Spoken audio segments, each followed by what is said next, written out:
Welcome to Braves Country Radio. We are excited to bring you a brand new season, your home for the classic call of radio baseball.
Please verify signal clarity.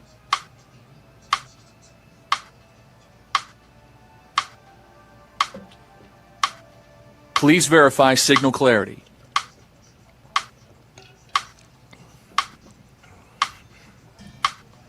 Please verify signal clarity.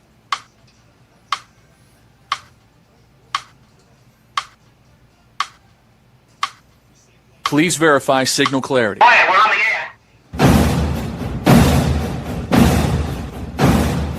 Ladies and gentlemen, we interrupt our program of dance music to bring you a special bulletin from the Intercontinental Radio News. You're in Braves country.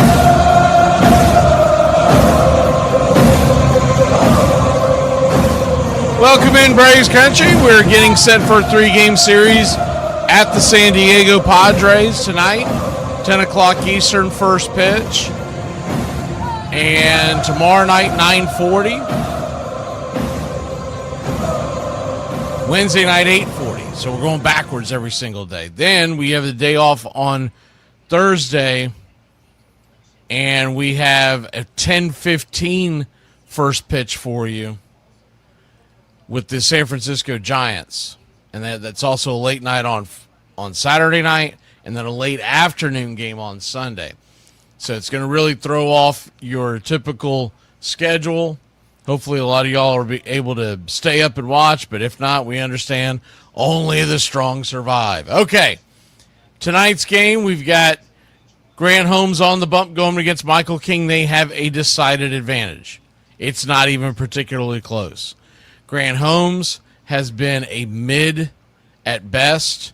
He is a guy who teeters on the 4-5 line.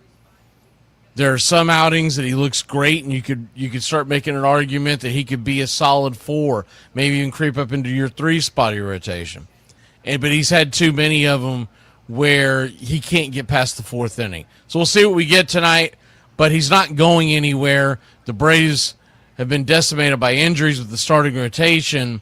He's not going anywhere, so you got to figure he's going to be a part of this rotation in one fashion or the other, whether it's a true starter or a guy who comes out of the bullpen on a piggyback situation. So hopefully we can get him right. Hopefully we can get to a point where you can count a good 5 innings on him on a typical night. 6 if things are going well. I don't think we're that far away from seeing the Braves break open the Hurston Waldrop vault. But remember, there's no rush to bring him up per se. But the Braves in this series, you look at the pitching matchups, and San Diego's always a tough place for Atlanta to play anyways. I think a lot of it has to do with the travel. And of course, we didn't get a day off going into this game, so you don't know what you're going to get. But they're going to go up against King tonight, and then Griffin, Canning, and then Vazquez. So Vazquez, a guy who normally doesn't go very deep into games, but the Braves, who notoriously like to try to ambush pitches, that normally plays into the hand of our opponent. So we'll see what we get out of that. Canning, I think, is a guy we can't get to, but we have Richie going on the mound tomorrow night versus Canning. We have Martin Perez on the mound versus Vazquez. In the games 2 and 3, they're toss-ups. I do believe the Braves have a slight edge in pitching on Wednesday just because Perez has been so consistent and so good. But it's not a huge advantage.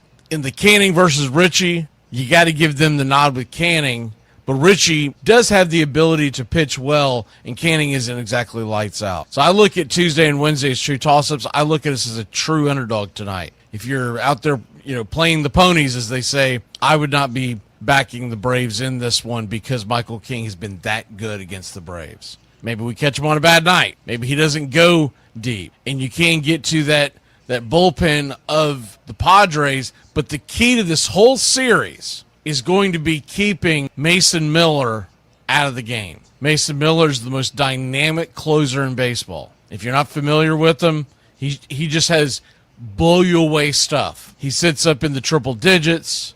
He's just filthy. Came over and traded the Padres from the Athletics. If the Braves are not on it, getting early leads, or at least getting the lead by the time you get to the middle innings, it's going to be a tough comeback. Mason Miller, he's human. He can make mistakes, but they're few and far between. So that's the memo on this series. As far as the way I look at this series tonight, we have to hope Grant Holmes is better than what he has been to give us a chance. Tuesday night, I think you're going to expect a fairly high-scoring game. And on Wednesday night, it's going to be Perez versus Vazquez, and it'll really depend on what the bullpens look like at that point.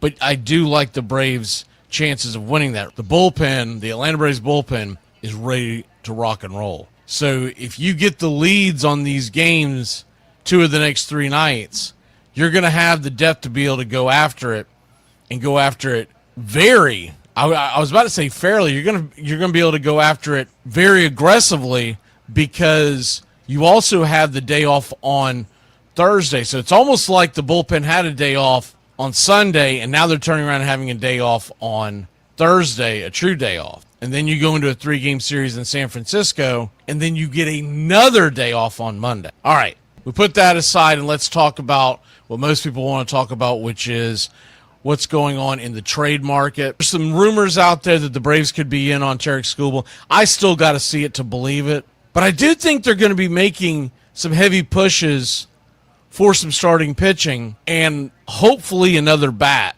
And here's the problem. What we're really lacking is a right-handed bat in the outfield, right? If you look at the Braves' offense, even if you assume Acuna comes back healthy and plays well, your better outfielders are left-handed bats. Michael Harris and Yastrzemski.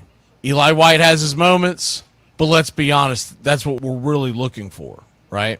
The problem with that is, in this day and age in Major League Baseball, for whatever the reason, there is a shortage of right-handed outfield bats in Major League Baseball right now. And it's one of the biggest shortages I've ever seen in my lifetime at a particular position, not counting back before we got this new crop of catchers, because for years and years and years it was hard to find good hitting catchers. Now they're all over the damn place.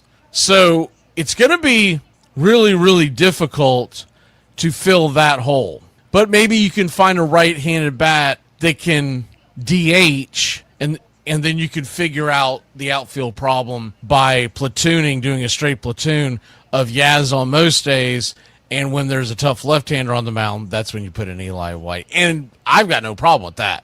That's very doable. If the Braves make a solid move, and this is assuming Acuna comes back and he's healthy, your backup infielder would be Jorge Mateo.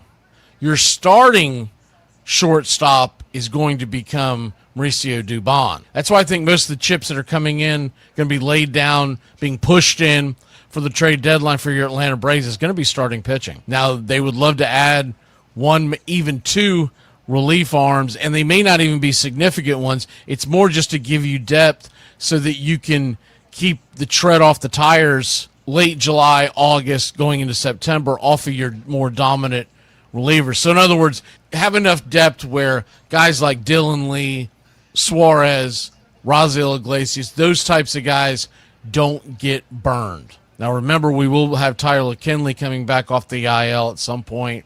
And so I'm looking at the Atlanta Braves, looking into this trade market. The Skubal thing has been interesting, people talking about them kicking the tires, but once again, I've got to see it to believe it. But I do believe that they could be in on guys like Logan Webb. There's been other guys that have been linked to the Braves. But you're starting pitchers that are out there, and other teams are going to be able to come through and start putting feelers out, because as the standings roll by, we're going to see teams become real contenders as far as making trades to improve their teams, being buyers, and we're going to have a lot of teams that are going to become sellers. By the way, the best records in the month of June so far, the Marlins are 14-4, and the Phillies are 12-6. So they're both in our division, and we have felt it because they are our lead in the standings is starting to evaporate. Other teams that are having really good months, the Tigers at 11-6, the Yankees at 10-7, and Dodgers, Brewers, and Twins are all 11-8. And of course, we just took 2 or 3 from the Brewers. So that is a bit of a feather in your cap to be able to beat a team that's playing very good baseball. But when we look at the standings and we look at where we are right now in Major League Baseball, in the standings for this is the home stretch. We only have a few weeks left before the trading deadline. We have a 6.5 game lead coming into today's action over the Phillies, 5 in the loss column. We have a 9 game lead over Miami, 10 in the loss column. Same thing with the Nationals, and then the Mets are 14.5 back, and that is a 15 games in the loss column. The Braves have lost 7 of their last 10. I don't believe that's going to continue. I think we're going to straighten out, and as we play well, the teams who are playing so well right now, it's not sustainable. It never is in Major League Baseball. And the Braves are still 20 games over 500, so it's not like that we're struggling by any stretch of the imagination. But you're going to get these lulls. But if we go on a streak and we get to where we're winning a bunch of games in a row, it typically coincides with the rest of the division falling off a bit, and you'll see our lead stay strong. This is the week that I worry the most about, because the Braves never play well in San Diego, and they have had a tough time in San Francisco for that matter. And anytime they go out on the West Coast because of the jet lag, et cetera, it's always a tough get. Now, this is the last West Coast trip of the entire year, so that's good news. All right, let's get set for pitch-by-pitch, play-by-play. It's not all doom and gloom. We're still 20 games over 500 and leading the division by 6.5. And if I would have told you that was where we would be on June 22nd of this year, and for the majority of the year, you haven't had Sean Murphy, for a good portion, you haven't had Ronald Acuna Jr. You're no longer with the services of Spencer Strider, and Hurston Waldrop and Schwellenbach have not thrown a pitch. If I would have told you all that, along with a litany of other issues, you'd have said I was nuts. If you look at it big picture, the Braves have been playing phenomenal baseball, and hopefully they can get I want to see a road series win in San Diego, and I'd love to see a winning week in California.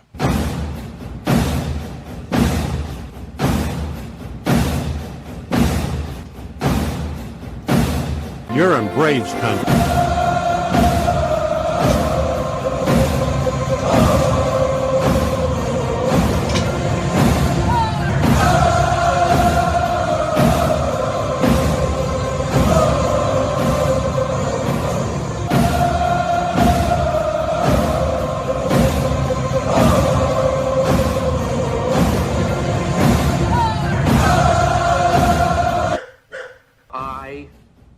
State your name. I state your name. Do hereby pledge allegiance to the armchair with liberty for all. You're in Braves country.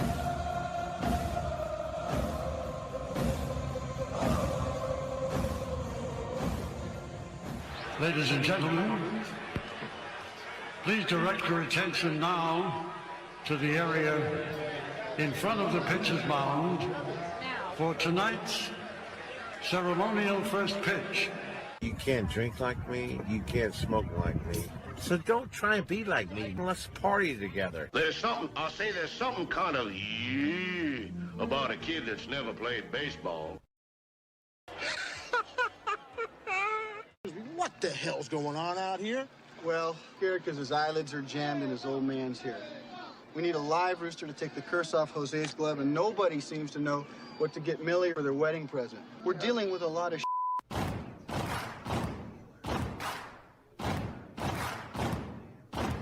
Baseball is a beautiful thing. It's more beautiful in an old park. It's asymmetrical and quirky. But even in a dome with artificial turf, it's beautiful. The way the field fans out, the choreography of the sport, the pace and rhythm of it. The fact that that pace and rhythm allows for conversation and reflection and opinion and comparison. In right field, the crowd is tormenting Strawberries, singing Darryl, Darryl. Little roller up along first, behind the bag. It gets through Buckner. Here comes Knight, and the Mets win. And there's a fly ball deep to left. It's on its way. There it goes. And the Yankees are going to the World Series. Aaron Boone. Ground ball stabbed by Folk. He has it. He underhands to first for the first time in 86 years. The Red Sox have won Baseball World Championship. Can you believe it? It's a pastime, something you do. It's entertainment, something you watch. And it's a shared experience, something you talk about and read about. But you can apply those same three criteria to other things. What makes baseball special is that it's the best game that's ever been devised. Smith corks one into right down the line. It may go. Go crazy, folks. Go crazy. Sure as God made green apples, someday the Chicago Cubs are going to be in the World Series. A little bouncer slowly toward Bryant. He will glove it in front of Rizzo. It's in time. And the Chicago Cubs win the World Series. Cubs win. What a lucky break. The good Lord wants the Cubs to win. How can you not be romantic about baseball? If baseball is about caring, about loyalty and rivalry. Braves fans are on their feet hoping for some kind of a bleeder or a seeing-eye single. Here's the 1-2 pitch. Fastball hit high and deep down the right field line. It's going back, back, back. Is it fair? Is it zip, boom, bam, it's gone. Ram-a-lam-a ding dong, a 3-run shot, and your Atlanta Braves have taken a 1-run lead.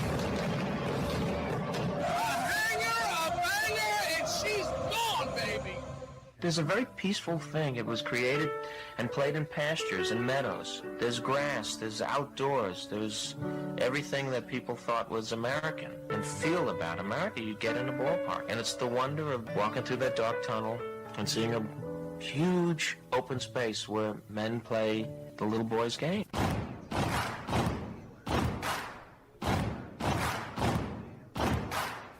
People will come. There come Parisians they can't even fathom. Not knowing for sure why they're doing it.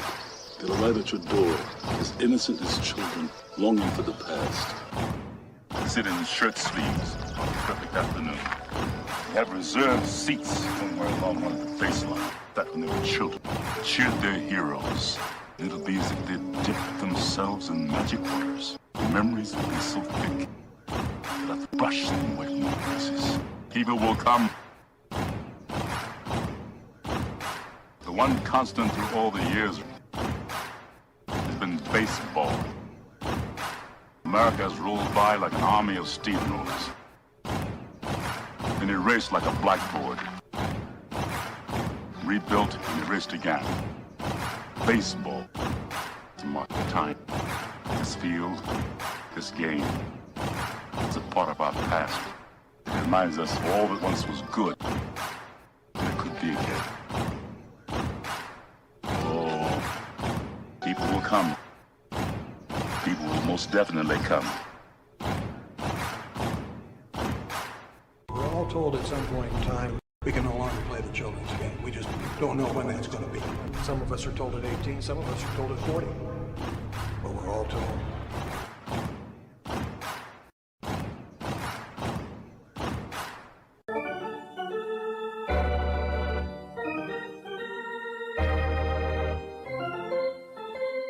I believe in the Church of Baseball. I've tried all the major religions and most of the minor ones. I know things. For instance, there are 108 beads in a Catholic rosary, and there are 108 stitches in a baseball. I prefer metaphysics to theology. You see, there's no guilt in baseball, and it's never boring. It's a long season, and you gotta trust it. I've tried them all, I really have. And the only church that truly feeds the soul day in, day out is the Church of Baseball. Which team do you play for? Well, I'm a... Well, I was just wondering, because I couldn't figure out why you would throw home when we've got a 2-run lead. You let the tying run get on second, and we lost the lead because of you. Touch 'em all, Joe. You'll never hit a bigger home run in your life.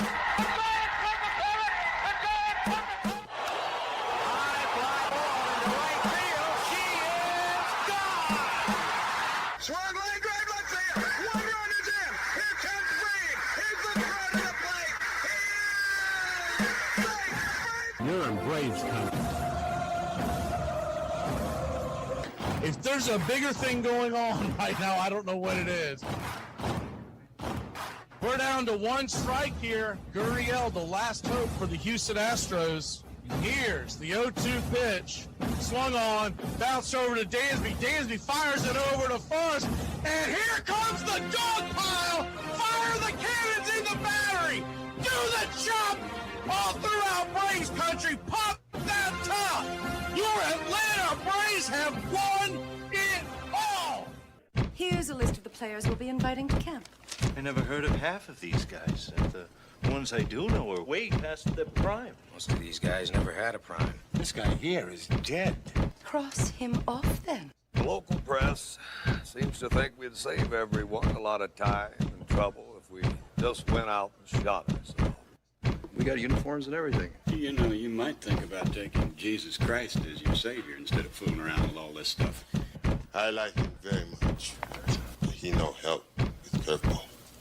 You trying to say Jesus Christ can't hit a curveball?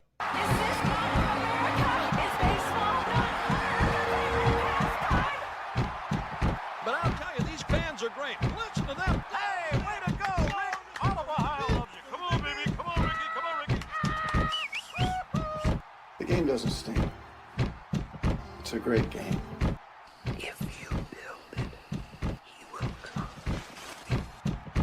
You know, one of the best things about being an ex-big leaguer is getting freebies to the game. Call the front office, bingo. And once these fans recognize me, I probably won't even have to pay for my light beer. I love them. Good seats, huh? You're in the wrong seat, buddy. Come on. Oh, I must be in the front row. Come on. Ladies and gentlemen, welcome.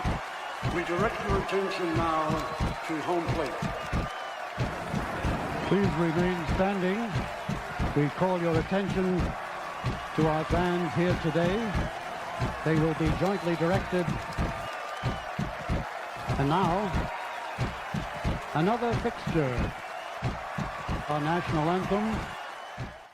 Oh, say can you see by the dawn's early light what so proudly we hailed at the twilight's last gleaming, whose rough stripes and bright stars through the perilous fight for the ramparts we once were so gallantly streaming, and the rockets red bombs bursting in air gave proof through the night that our flag was still there.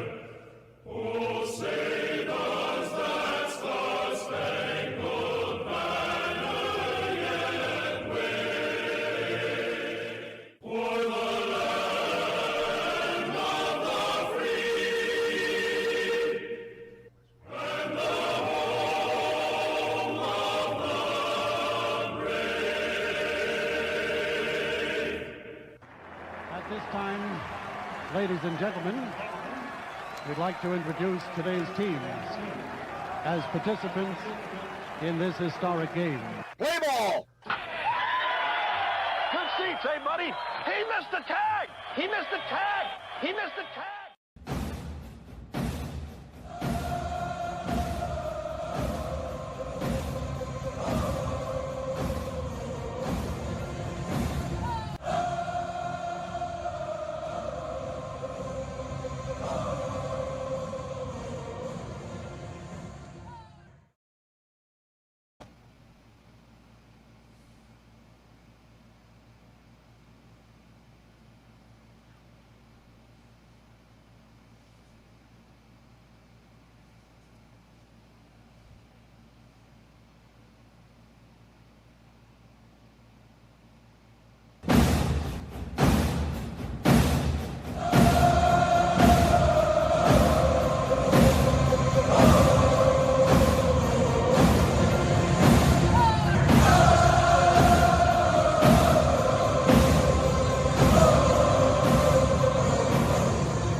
On a beer?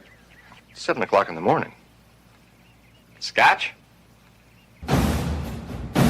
Hey, howdy, hi, and how the hell are you? Pull up an armchair, girls and boys.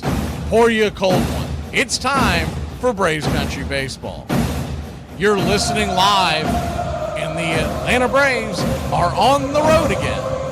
We're set for pitch-by-pitch, play-by-play, the classic call, Braves Country Baseball. Hi, I'm Mac McGee. It's time to put it all aside for what should be a great game here on the Diamond.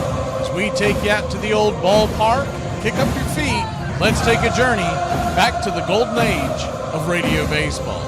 We'll do our best to paint the picture as the game goes along. Roll call is on the way. It's time to join the country club, join in the fun. It's time to chop along. Go ahead and put your game face on. Here are the starting lineups for today's action. Leading off for your Atlanta Braves, Mauricio Dubon, left field. 7 home runs, 42 RBI, 1 stolen base, batting .262. Drake Baldwin behind the plate, batting second. 14 home runs, 39 RBI, 1 stolen base, batting .281. Matt Olson, batting third, playing first, 20 home runs and a .271 average. Ozzie Albies, batting cleanup, playing second. 12 home runs, 41 RBI, 1 stolen base, batting .284. Michael Harris II will be patrolling center field for your Atlanta Braves. He's batting fifth with 14 home runs, 41 RBI, a .306 clip.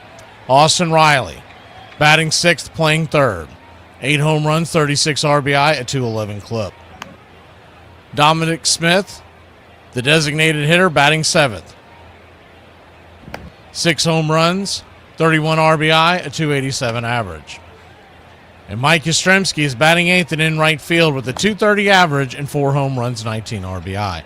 Jorge Mateo batting .277. He's batting 9th and at short. 4 home runs, 11 RBI, 7 stolen bases. On the mound for your Atlanta Braves, it's Grant Holmes Day. Holmes is 4-3 with a 4.33 ERA. 1.40 whip, 68 innings, 61 strikeouts, 64 hits allowed, 32 walks, 13 home runs given up. I play real sports, not trying to be the best at exercising. I'm Teddy Powers! I'm the man who has the ball, so that is why I am better than everyone in the world. He'll be going head-to-head with Michael King, who's 4-6 with a 3.6 ERA and a 1.19 whip. 85 innings, 73 strikeouts, 35 walks, 10 home runs, and 66 hits allowed. Batting leadoff for the San Diego Padres tonight, it's Fernando Tatis. 2 home runs, a .285 average. Jackson Merrill is in center field with 8 home runs and a .216 clip. Manny Machado batting third, playing third. 13 home runs, 41 RBI, batting .179. Gavin Sheets, the designated hitter, 12 home runs, 33 RBI, and a .230 average. Ty France, batting fifth and at first. 8 home runs, 24 RBI, .252 on the year. Xander Bogaerts, batting sixth at shortstop, a .229 average with 8 home runs. And Wagner is at second, batting seventh. He's 7 for 25 on the year, a .280 average. Duran behind the plate, 7 for 52, a .135 average. He does have 3 home runs. And Taylor is in left field, 1 home run, 8 RBI, batting .362 in 47 at-bats. Calling balls and strikes behind the plate tonight, it's Shane Livensparger. Your second base umpire, or first base umpire, is Dan Merzel. Second base will be manned by Dan Bellino. And down the third base line, it's Mark Rippinger. Game time temperatures here at Petco Park in San Diego, California, are expected to be 68 degrees with the wind blowing left to right 7 miles an hour. San Diego minus 107 on the money line. Atlanta plus 101. The over-under is 7.5. Our pick to click tonight against the San Diego Padres and Michael King. It's going to be a difficult one. We do have a handful of at-bats against him. Most have been so-so, but we're going to go with Money Mike. He is 3 for 6. The only person to have taken King yard is Ozzie Albies, if you run into the window at the last minute. We'll take your Atlanta Braves to win a good old-fashioned rock fight, 3-2.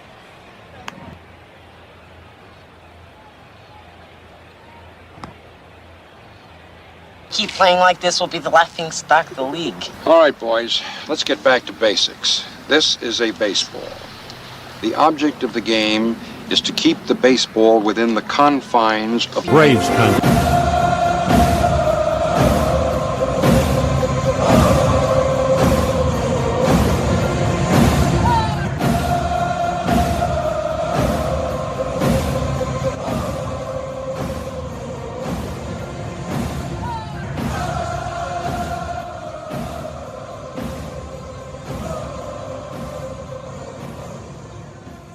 Well, it's about that time.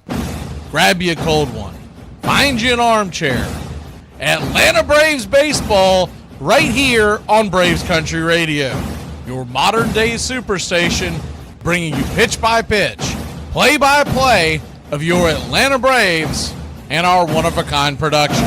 Take us anywhere you go for over 300 play-by-play games right here on the BCR. Please like and subscribe today. Don't forget to hype the videos. It helps the smaller stations to bring folks in so we can all root this great game on together. Join the country club today, and a special thanks to all the members in the country club. You help support the BCR. Get this bus moving. Stop. Come back. Too late. Roll call! Yeah, roll call! You're in Braves country. Now, it is said 10 o'clock all week long, but We have been seeing leading up to the game, and now we see it officially on the screen on ESPN. It's actually a 10-10 first pitch. So we got a few minutes here. Time to say our salutations. Good to see everybody tonight. I know it's a late one for everyone. Hopefully you can hang with us. We'll go all the way back just before the 10 o'clock hour and welcome in Big Truck. Keep on turning. He said hello to Rosemary, so I beg your pardon. We didn't promise you a Rosemary guard. Sleepy Toe, Mark Garrison, Uncle Charlie,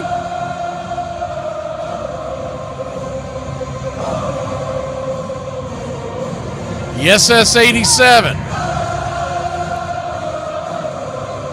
Mark, Ricky, Ricardo, Lucy, he's home. D. Carroll in the house. James Ray. His Uncle Charlie. Big Truck. Susan Gray. Rebecca. Bob Marley time.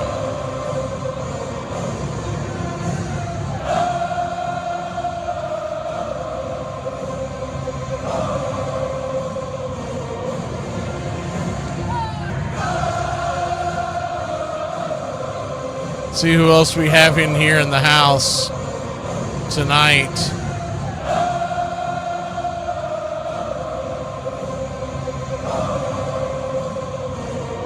Brandon Berry.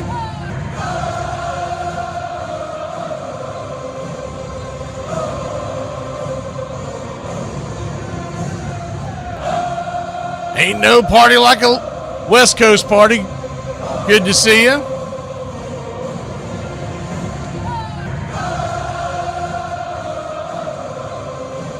KC Thinker.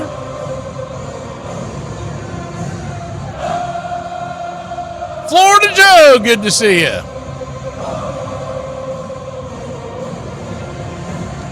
PD Carroll, my man Nathaniel Brooks in the house. Randy Brown. I think that's just about everybody's. We're just about set. We're just waiting for it to turn to something, and I guess correct. So I have been set up for this, waiting for the assumption that this game would start on ESPN2. So that's where we're heading to right now. I was looking at it this morning, and the College World Series game started at 7 Eastern. And there was no way in hell they were going to finish a college baseball game with all the offense they have because of the aluminum bats and everything that they do. There's no way that was going to finish in 3 hours. And sure enough, they're sitting in the 7th inning. That one. So I knew they were going to do something fishy with it, and we wait for it to come in.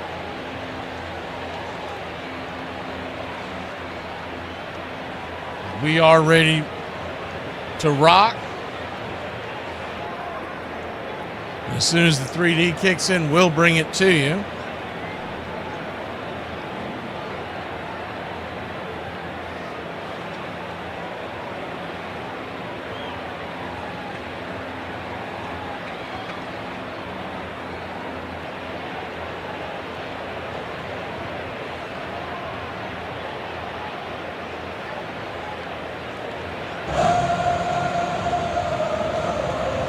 Looks like the San Diego Padres are wearing their home whites with the brown pinstripe. Padres across the chest in brown.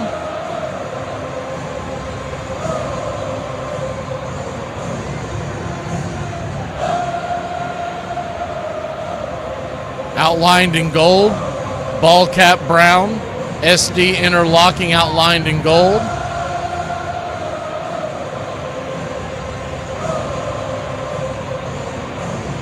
My only hope when I load this up, when the ping pong game over there out in Omaha finishes, that they don't end up switching me over and I have to scramble. If they do, I hope they give you some kind of alert, but we'll make it work regardless.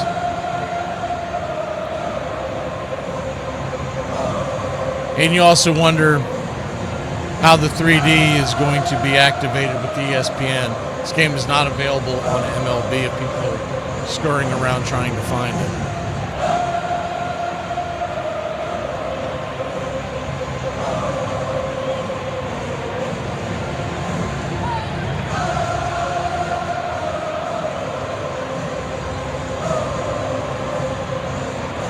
Michael King firing his final warm-up tosses. The Braves are wearing their road grays top to bottom Atlanta across the chest in red, outlined in navy.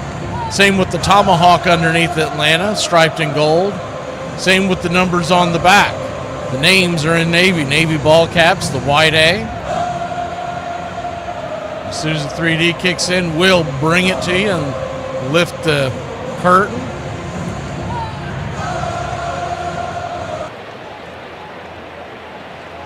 Just had a false start on it, so we're waiting for it to actually kick in. Yes, sir. It is baseball time in Braves country, and the first pitch on the way from Mauricio Dubon is ripped up the middle. It's going to be a leadoff single for your Atlanta Braves. Pardon me. Would you have any? But of course. Here we go. One of life's finer pleasures.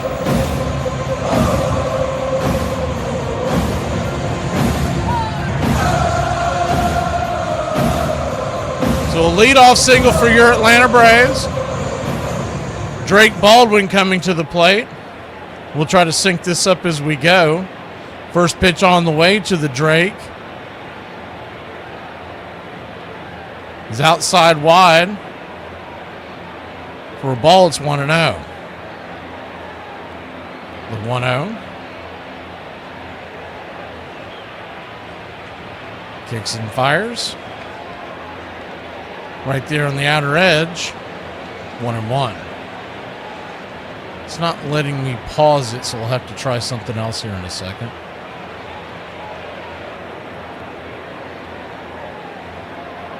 Guess they called that a ball. It was overturned as a strike. I'm trying to link this up for y'all, so bear with me. The 1-1 count, swing and a miss by Drake Baldwin, 1-2.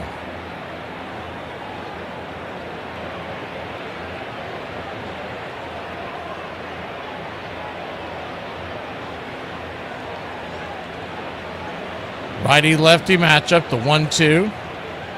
Swing and a miss over the top. Strike three. One away. He'll head back to the dugout, and that'll bring the number 3 hitter, Matt Olson, to the plate. And it's not letting me pause it at all. So to hell with that idea. Righty-lefty matchup. First pitch is outside wide. Taken for a ball, it's 1-0.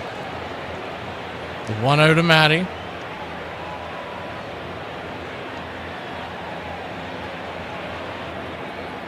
Brings it.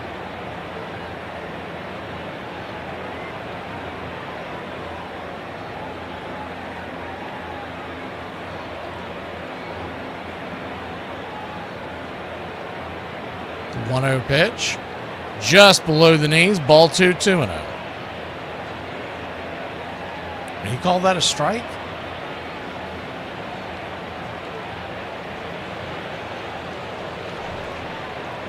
ESPN's a damn mess. Apologize, y'all. We'll get it figured out in a second. The 2-0 pitch, swing, pops it up. Back behind home plate. And making the catch. Oh, the ball's going to be dropped. And Dubon is being tagged out. That should have been, that's a bad call by the umpires. That should have been a infield fly rule. He dropped the ball, and Olson ran through, so it ended up being an out. But Dubon did not offer to go, so that should have been an infield fly rule. So a terrible job by the umpires here to start the game. I don't see any arguing coming from Weiss for whatever reason. I don't know if he didn't see what happened or what's going on. Pitch to Ozzie Albies.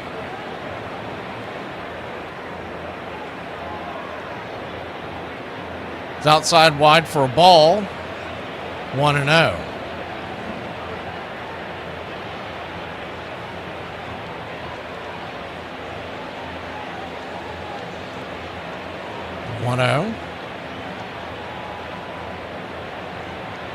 Brings it.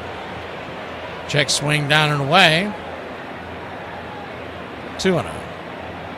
So a 2-0 count.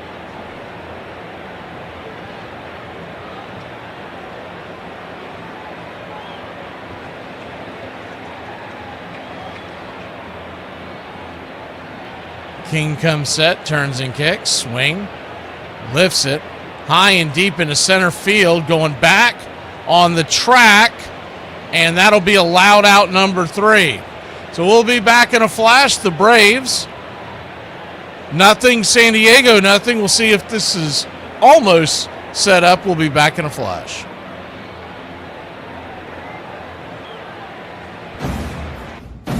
Where do you come from? Where do you hail from? You're in Braves country.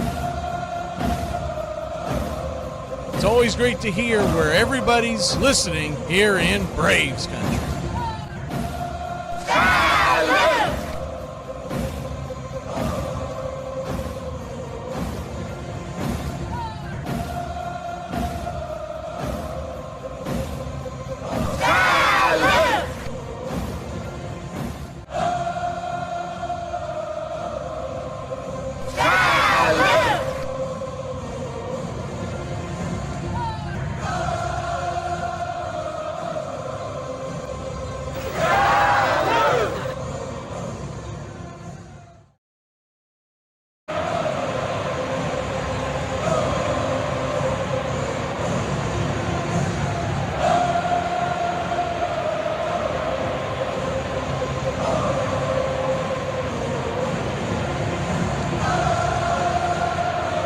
Good to see everybody. Still trying to mess with this. I think we're pretty close to being lined up, but unfortunately, every avenue that I have taken, they have not allowed me to pause, which is really damn strange, but that's ESPN. Total nightmare.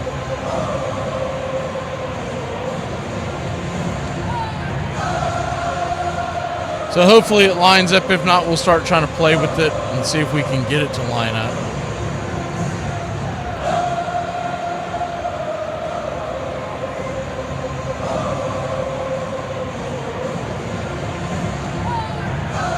Looked like it was pretty close to lined up at the end of that inning, but the weird thing is I was trying to pay attention to the balls and strikes, and I guess I can just not pay attention to that on the screen at all because that's nowhere near accurate. Grant Holmes will go to work.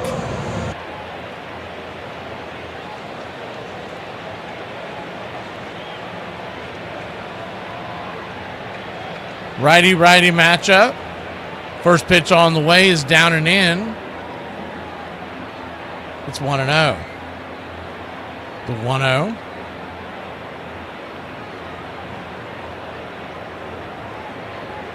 Kicks and fires. Right there at the knees. Inside, 1-1.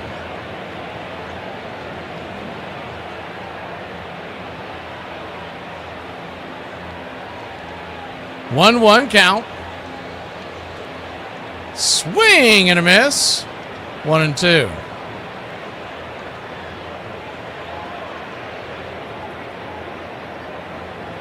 Braves nothing, Padres nothing. Bottom of the first inning, just getting started here on our West Coast road trip as the slider misses outside wide. Good take there by Tatis.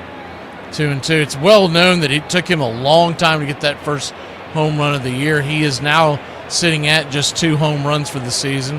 Hopefully we get out of town before he heats up. The 2-2 pitch, check swing. Full count. Left to right across the outfield for your Atlanta Braves will be Dubon, Harris, and Yaz. Round the horn, third to first. It's Riley, Mateo, Ozzie, and Olsen. The 3-2 pitch lifts it down the first base side, drops foul just past Matt Olsen giving chase, and we'll do it again. Drake is behind the plate, and Holmes is on the bump. Your designated hitter tonight is Dominic Smith.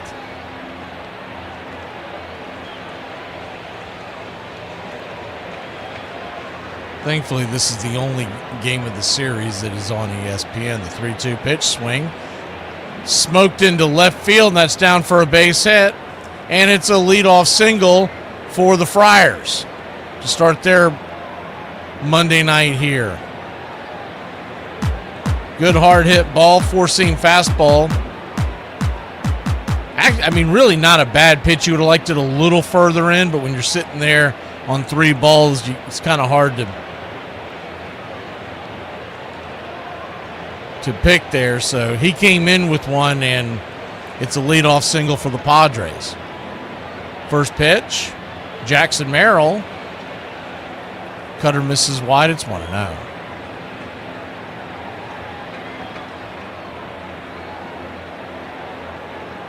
The 1-0. Turns and flips real quick. Throws it back to first base.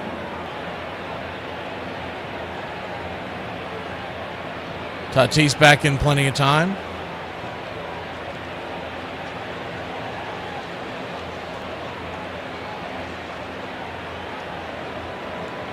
The 1-0 count.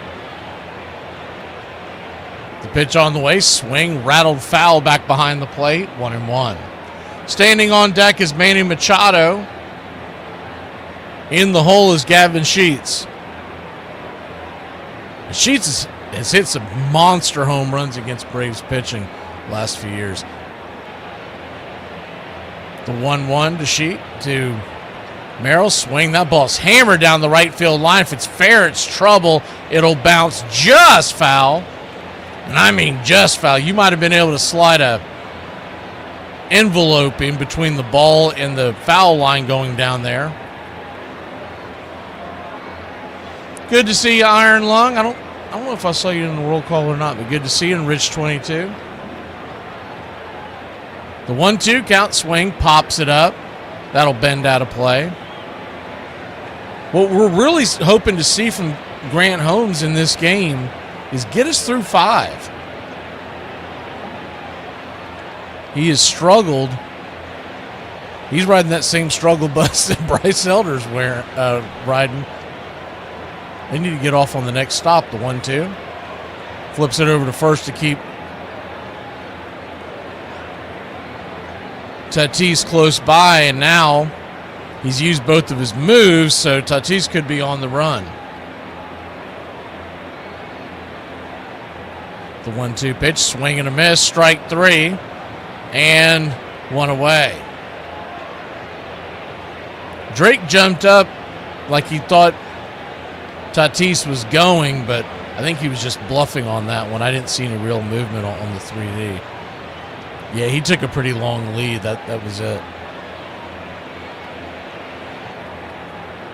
So Manny Machado coming to the plate, batting 179.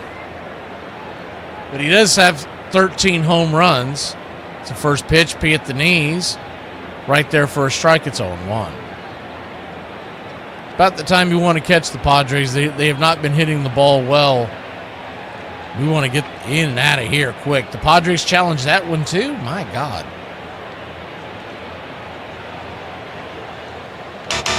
Wrong, wrong, wrong, wrong. Wrong, wrong, wrong, wrong. The 0-1 pitch. You're wrong. Lifts it.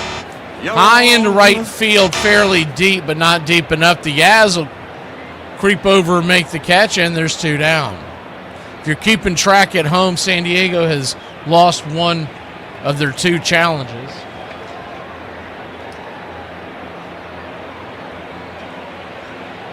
You kind of expect to see some issues with Shane Livensparger behind the plate. Anytime we see him, he's usually wildly wrong. And The one that Machado challenged shouldn't have been challenged, but the one in the previous half inning, I couldn't believe. I was still scurrying trying to set up the video and everything, lining up, and I couldn't believe that he called that pitch a ball. Gavin Sheets digging in. Pitch on the way is a slider. It's 0-1. And there is one thing I wish they would fix. Our electronic scoreboard. The 0-1 pitch, outside wide. 1-1. Changeup misses. Every time there's a challenge, whether it's successful or not, it freezes and you have to reset the whole thing. The 1-1 fouls it straight back, 1-2. So it'll indicate to me whether it has been successful or not, but then it just freezes. It's been doing that all year long.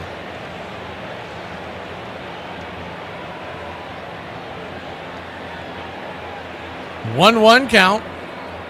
Check swing. Did not go around. Curveball in the dirt. 2-1. Gavin Sheets, who was smacked 12 home runs on the year. Remember, he's primarily a platoon guy, so those 12 home runs have come from against right-handers. The four-seam fastball fouls it back. Kind of the same way that Dominic Smith and Yaz, but he's a much more powerful hitter. He launched a couple last year when we came out here and went 0 for. I mean, he just absolutely clobbered. If any of y'all remember that. The 2-2 pitch. Quick turn, flips it over to first. Man, I'll tell you what, he's giving old Tatis a workout over there. Tatis is diving back and forth.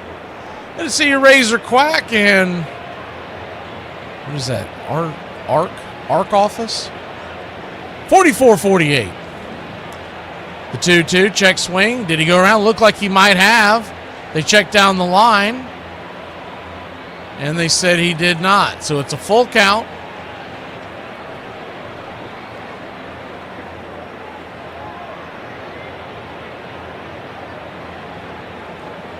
Runner at second, so he'll be off to the races. Granholm's come set, check swing. He went around, strike 3. That'll end the inning. Sheets doesn't like it, but Granholm says, tough titty, we'll be back in a flash. I play real sports, not trying to be the best at exercising. I'm Teddy Powers! I'm the man who has the ball, so that is why I am better than everyone in the world. What a day. I use a drink. Nothing like a cold one after a long day, huh? So, how much do you drink? I'd say I'm good for about 10 or 12. 10 or 12 a week? That's not bad. About a week. You drink 10 or 12 beers a day? You counting beers too? How reckless of me. I made you all wet. Yes, but my martini's still dry. She turned out to be a part-time model and a full-time pickpocket. Oh, yeah. I've been known to drink a beer or two. But then again, I've been known to do a lot of things. You drinking anymore? Oh, me? No, I quit drinking, You dude. never gonna drink again? Nope. You wanna stop at the bar by the Chinese restaurant? Just get a quick shot, me and you, and then we'll go? Yeah, the bar they got in the back. Oh, the Chinese bar? Okay. What's shaking? All 4 cheeks and a couple of chins. I thought you said they didn't have alcohol. Run back to your mix master. Cook up a few more of these.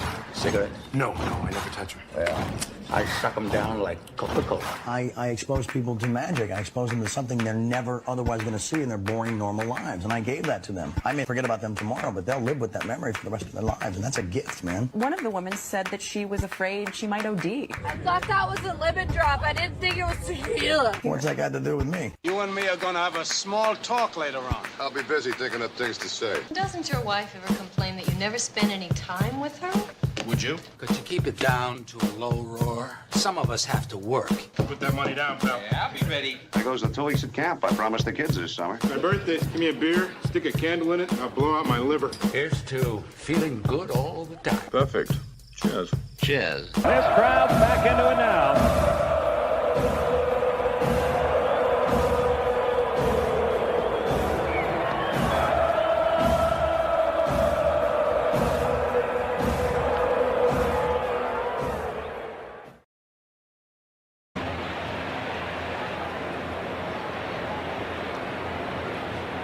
Welcome back, Atlanta Braves. Nothing. Padres, nothing. We head to the top of the second inning.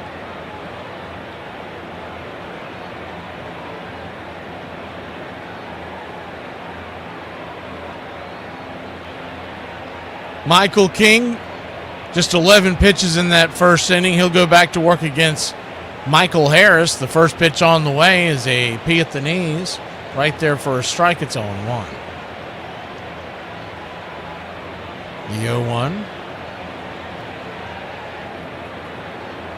Kicks and fires.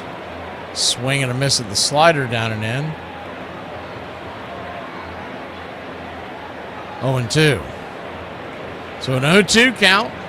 Michael was our pick to click tonight if you missed the intro. The 0-2 pitch in the dirt, 1-2. We kind of figured a pitcher's duel tonight. We hope for a pitcher's duel. We know Michael King's going to bring it. We hope we hold our own. We had the final, I believe, 3-2 tonight. The 1-2 pitch, down and in, 2-2.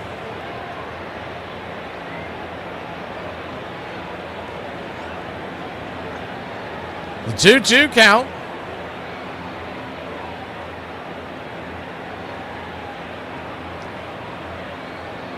Brings it outside, wide, well wide of the zone. And it's a full count. Nationals do lead the Phillies 4-1, so that's somewhat good news. They're really not that far behind the Phillies in the standings. The payoff pitch, swing, lifts it into left field. That's going to get down for a base hit in your Atlanta Braves. Second hit of the ball game. And Money Mike back to doing his thing. What they know about that? God bless you, Mike. Keep your game tight. Never know. You know what I'm saying? I got a little razzle dazzle.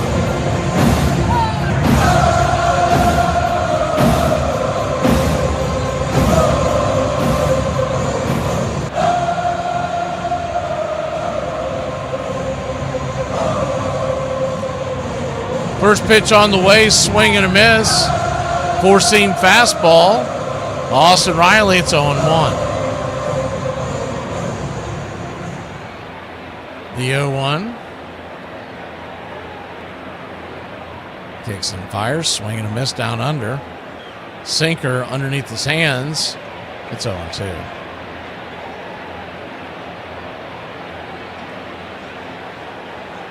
The 0-2 count.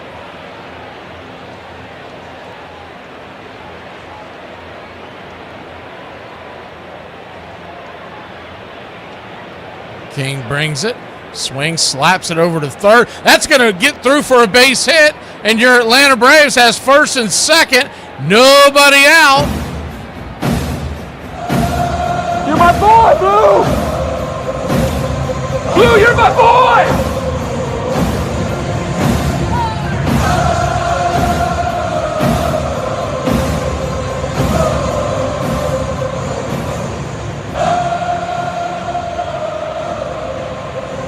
First and second, nobody out, and the Dominator coming to the plate. Righty-lefty matchup. The first pitch, way outside the zone, 1-0. King had really good control in that first inning. He looks like he's a little off this inning. Maybe the Braves can take advantage of it. And I do think if the Braves get an early lead, you'll see Weiss a little more aggressive going towards that bullpen if Holmes gets in trouble. The 1-0. Down and in, 2-0. Don't get me wrong, he would love to go 6 innings with Grant Holmes, but when you got a fully rested bullpen, if you can get an early lead, the 2-0 pitch, check swing, that goes over towards short. It's going to be a 6-4 put out, and there's one down. Harris goes down to third. Dominic Smith is at first. There is one out. Fielder's choice if you're scoring at home.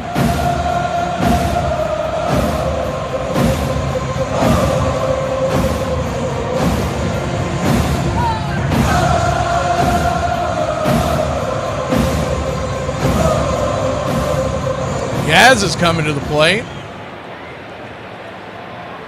Mike Yastrzemski. A quick timeout is taken by the home plate umpire, Shane Lebensbarger. The first pitch on the way, swing, chopper, back towards the mound, and they are going to look back the runner. Harris stayed put, and that is going to be a non-productive out. Smith does make it down to second on the play, but the Yaz is down 1-3, and Harris had to stay put. I think if he goes off the jump, well, it was probably a smart play by Harris this early on. Mateo, the batter, first pitch, P at the knee, sinker, right there, first strike. It's 0-1. Braves looking for a single here, which would, if it gets to the outfield, it should score two. The 0-1. Swing and a miss. Well out in front of that sweeper. 0-2. The ball's hit to right. Tatis does have a cannon. And Smith, who does not run very well, that could be a close play if it's fairly shallow, the 0-2 pitch. Pops it back foul.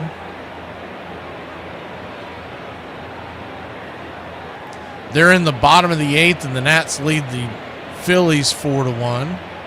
They've got a 4-game series in Washington between the two of those. All night games. The 0-2 count. Swing, lifts it. Center, and right there is Jackson Merrill, and that'll end the inning. Braves nothing, Padres nothing. We go to the bottom of the second. Here in Braves country, Ty France leads us off when we return. Do you know that insurance companies are warning campers that if your tent is stolen at night, you won't be covered? Do you ever think about what we just talked about, the home plate? You ever wondered where in the world did they come up with the idea of a plate? Well, if you do some research, it's kind of interesting. Before 1900, home plate was a 16-inch square. All the other bases are 15 square inches. It was just another base. They turned it so that one point of the base would be facing the pitcher, but that didn't seem to work. Over the years, believe it or not, they used a lot of things to be called home plate. At one time, back 1869, home plate was actually circular and 12 inches in diameter. And way back then, home plate was made of wood. Some of them were made of cast iron. Some were even made of marble, or, believe it or not, a plate. A real dinner plate. And that's why people call it the home plate. When you think about it, the Yankees have had phenomenal catchers in their history. Bill Dickey was the first of them. He really set the standard. During his career with the Yankees, Bill has caught 100 or more games in 13 consecutive seasons. He still, to this day, has the record for most games played by a Yankee catcher, 1,708 games. Dickey was a guy who could be counted on day after day, year after year. An 11-time All-Star, Dickey owns the second highest career batting average for a catcher. Bill Dickey fit perfectly into the Yankee slugging tradition. He totaled 202 homers. Dickey was a magnificent hitter, and his peak years, from 36 to 39, each of those years he hit over 300. He hit more than 20 home runs. He had more than 100 RBIs. Derringer hooks one over to Dickey, and again the apple takes a ride as Dickey's smash travels into the deep right center field bleachers, and the Yankees lead 2-0. Gen Z is called the Christopher Columbus generation because they're out here thinking they're discovering. Welcome back.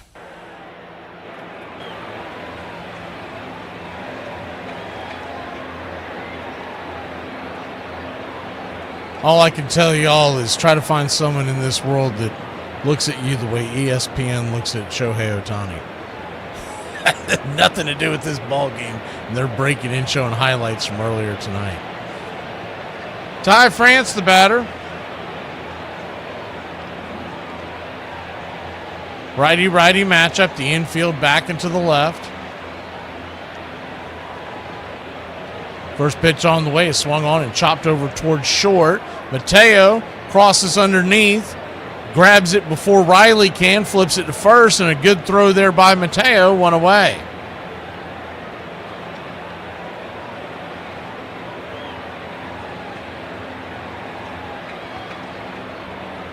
just out of the reach of Austin Riley and Mateo right there. He has shown some really good range.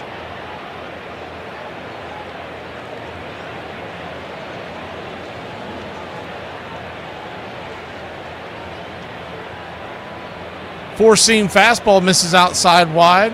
Xander Bogaerts with 8 home runs and 29 RBI. It's 1-0. He's got a 654 OPS, 229 batting average. 1-0. Down and in, ball 2, 2-0. 2-0 count. Grant Holmes, so far so good. The 2-0. Down and in, misses 3-0.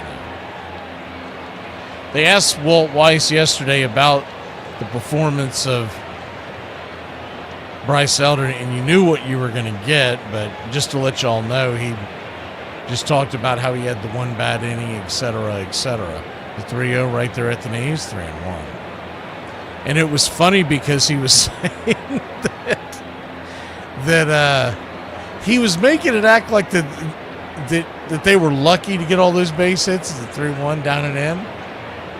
Ball 4, and he'll head on down to first. So 1-out walk for the Friars. But he kept saying that they were hitting all his pitches and they weren't missing anything. And I kept thinking to myself as I'm listening to it, dude, the ball was sitting over the plate the entire inning. Now, he cleaned it up when he came back. The pitch on the way, swung on, swatted into center field, down for a base hit. And they'll have runners at first and second, and just 1 out here in the bottom of the second. Padres threatening.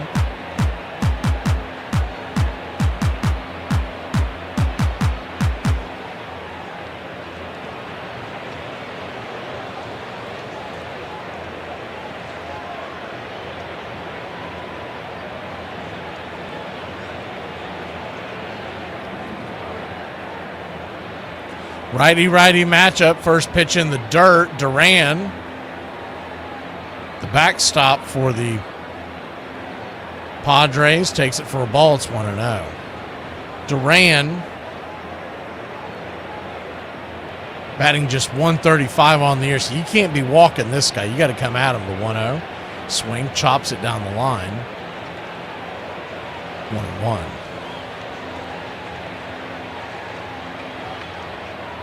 But the way he told the story in the postgame, you would have thought that they were just reaching out and banging baseballs on Elder yesterday that were well off the plate, and they were just getting lucky. I'm like, dude, they were smoking them.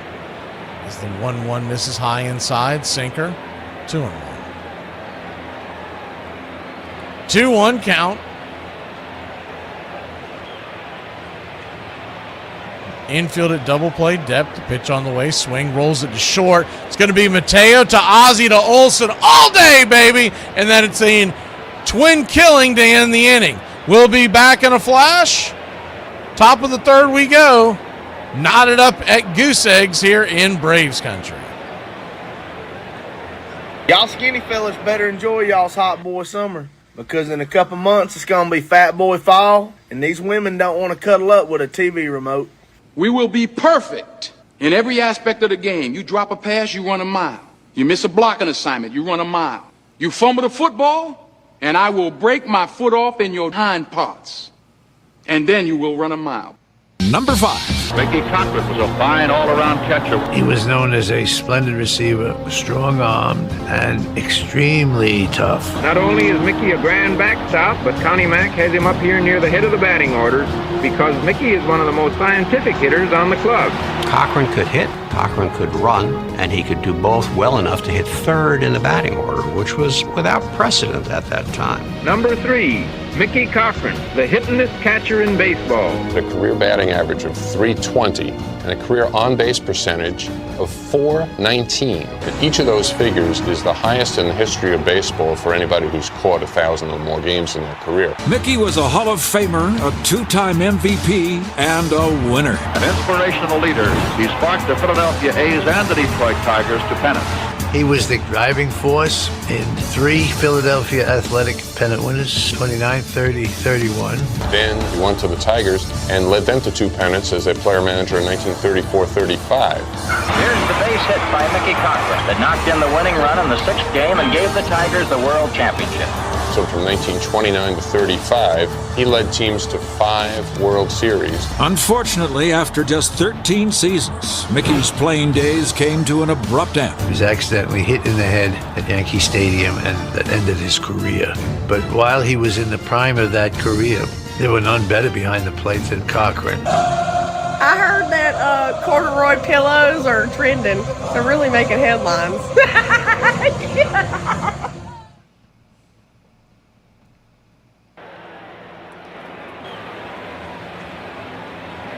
Top of the 3rd we go.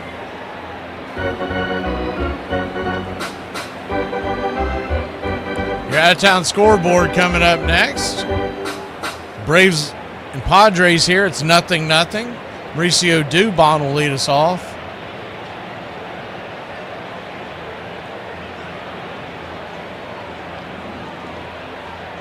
First pitch from King is a sinker right there. First strike, it's 0-1.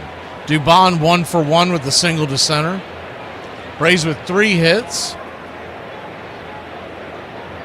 Padres with 2, 0-0 on the scoreboard. The 0-1 outside wide, 1-1. 1-1 count.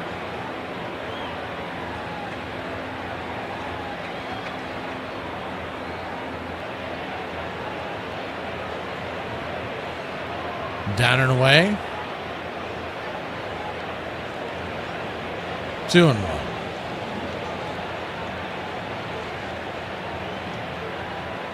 Infield back into the left. The 2-1 pitch to Dubon. King brings it and taking all the way, stepping out of the box. I mean, he does that a lot. 2-2.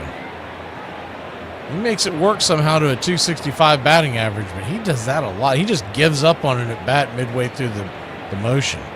The 2-2. Swing. Baltimore chopper over the mound. Going to have to hurry the throw. Here comes the throw, and they'll get Dubon by about a step. Good toss over there by Wagner to France. 4-3. 1 away. The only thing I don't like about having Dubon leading off is he does have that clutch gene everybody talks about, right? So I like the idea of him being lower in the lineup because he's more likely to come through with the base knock when runners are in scoring position. First pitch swinging by Drake Baldwin. Swing and a miss. Whiffs over the top. It's 0-1. Drake now batting .280. So he's in a mini slump. Wouldn't categorize it as an actual slump yet. The 0-1. Swing. Chopper down the line, foul. Of course, it's all comparative when you're talking about Drake Baldwin. But the last 7 games that he has played in, remember he's coming off the IL, he is batting .120. And that has led to a .226 batting average in the last 15 games. The 0-2. Upstairs, caught looking, strike 3, punched him out. Didn't even flinch. 2 down. So Drake Baldwin now with 2 Ks.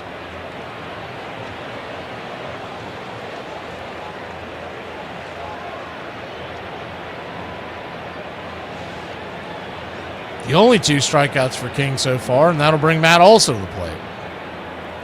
Olson digging in. The first pitch swung on and swatted back foul. It's 0-1.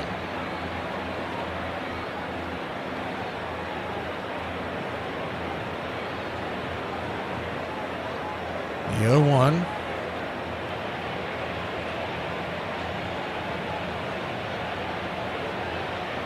Turns and flips. Swing, chopper. Over to first, and that'll be an easy play. France will step on the bag, and the Braves go down in order. We go to the bottom of the 3rd. All knotted up at zeros here in Braves country.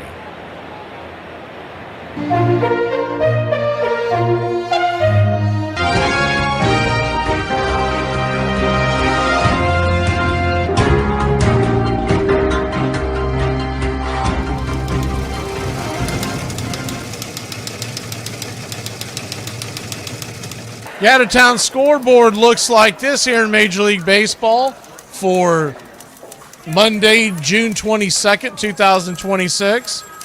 They're in the ninth inning in Colorado, and the Red Sox lead the Rockies 2-0. Los Angeles, Anaheim, the Angels hosting the Orioles, and they trail 4-0 in the fifth. Here it's 0-0 in San Diego.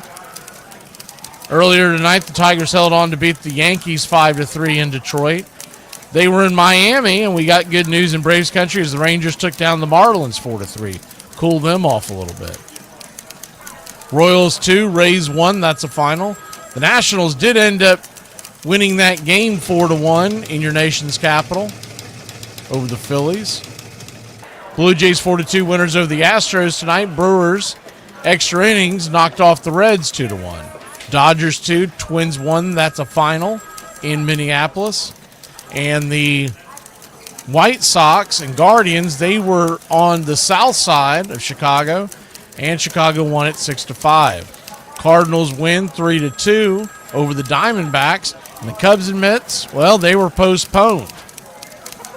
And that's your out-of-town scoreboard, brought to you by American Rebel Beer.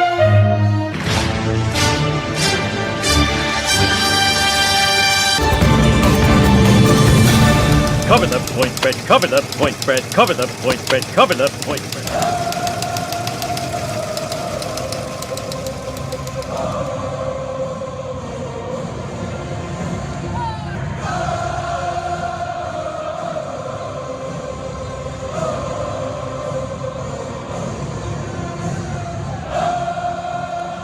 Nothing your score, bottom of the third.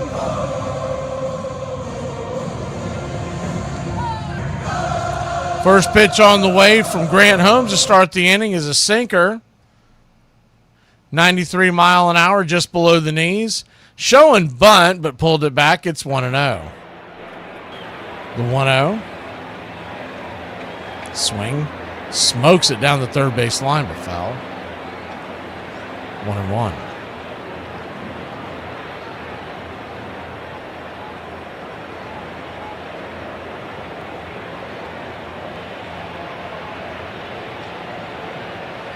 The 1-1 count. Slider right there at the knees, 1-2.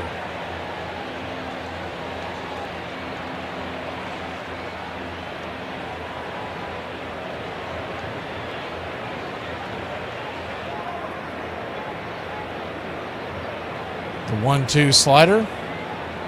Misses down and away, trying to get him to chase. It's 2-2. Nothing your score. Bottom of the third. Atlanta with 3 hits, San Diego with 2. Swing and a miss, strike 3. Got him to chase one in the dirt. And there's one away. With that strikeout, that is strikeout number 3 tonight for Grant Holmes.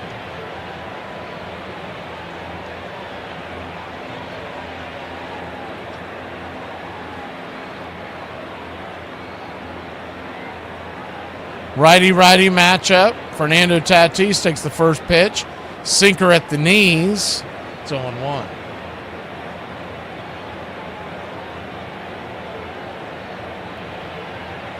The 0-1. In the dirt. 1-1. It's all over in Omaha, and Oklahoma won their 3rd College World Series championship. North Carolina didn't even make it a game. I think 13-2, I think is what the score was. The 1-1 pitch swing. Dribbles it over to second. Ozzy's got it, 4-3, and 2 down.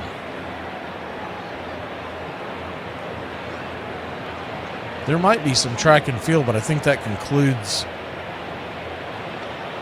the college sports calendar. That might be it. Possibly some golf that they still have yet to wrap up. First pitch to Jackson Merrill is a slider high and out of the zone. It's 1-0.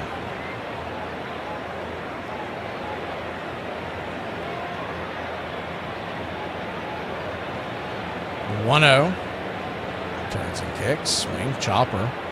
Over to first. Olsen's got it. Underhands it to Holmes, and Holmes steps on the bag, and that'll end the inning. So the Padres go down 1-2-3. We'll go to the fourth inning here in Braves country. 0-0. It's our turn. All right, so Oprah Winfrey and Dwayne Johnson, you know, the guy that plays the same character in every movie, decided to take it upon themselves to ask you for your money to donate to their fundraiser. These motherfuckers are worth millions, if not billions, but they're asking you for your money. Gas prices everywhere. Rent is crazy. We got a corrupt system. Wait, why are we doing minute 30 per draft pick? That's literally what we've always done. I mean, personally, if it was up to me, Kamish, I would do 30 seconds per pick. But clearly some people didn't come prepared today. In the first round, reach, am I right? Like, bro, that's where he's projected. Who cares about where he's projected, bro? You're gonna let somebody tell you where to draft someone? Like, what? Are you a sheep? Prior to the '88 draft, Tommy Lasorda tried to stir up some interest in a lightly regarded prospect who was a family friend. I got 5 of my friends who were connected with baseball team to go out and see him play. And 5 of them called me back and said he can't do anything. So that's when I decided we'll draft him. But even then, the Dodgers didn't take Mike Piazza until the 62nd round. I think people were a little suspicious. They thought, Tommy's throwing a bone to a kid. He'll be here for a year, he'll be here for 2, and then he'll disappear. All of a sudden, this rookie hits 35 homers, knocks in 112 runs, and bats .318. And that was just the beginning. In 1997, Mike had the greatest season ever by a catcher. You see where that ball was? Over his head. Look where it went. And check his bat. Check his forearms. He became one of the most feared hitters in baseball. In my opinion, the best offensive catcher to ever play the game. He was extremely strong in his forearm and wrist, and literally could flick the ball over the wall.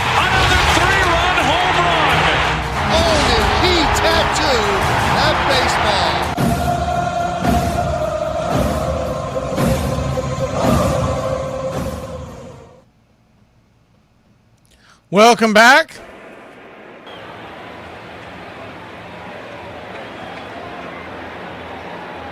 Atlanta Braves, nothing. San Diego Padres, nothing. Ozzie Albies the batter, first pitch swinging, and he will lift it towards center field. That'll be an easy fly ball out. F8, 1 away. Quick moving ball game. This is the latest that we will play. Scratch that. We have one more 10 o'clock this week, and then after that, it's the last time the Braves are heading to the left coast during the regular season. 10:15, I believe, is Friday's call. First pitch is right there on the outer edge. Sinker first. Ball, it's 1-0. The 1-0 to Michael. Money Mike, batting .308. The pitch, swing, blasting. High and deep. Going back on the track. Making a leaping catch at the wall. Robbing Money Mike of a home run. Good defensive play out there by Jackson Merrill. He tattooed that ball. Not only had to leap up there to prevent it from going out, but also he had to get out there in a hurry. Harris scorched that pitch. I thought that was leaving the yard, and it would have left the yard if they have a very short porch out there, a short wall out there in center field. It may be 6 feet tall. It almost left out. First pitch to Austin Riley is right there. Slider first strike, it's 0-1. The 0-1. Right there at the knees. 0-2. 0-2 count, and per usual, King is not using many pitches on the Braves. The 0-2, pitch 44 of the day. Inside, did he go around? He did, strike 3. That'll end the inning. We go down 1-2-3. Riley goes down 1-2-3. We'll be back in a flash. Bottom of the fourth we go. 0-0 in San Diego. What is the first thing that we do when we arrive at work? Hide. Hide? Yep. Why? Because good workers are hard to find. Dad. Yep.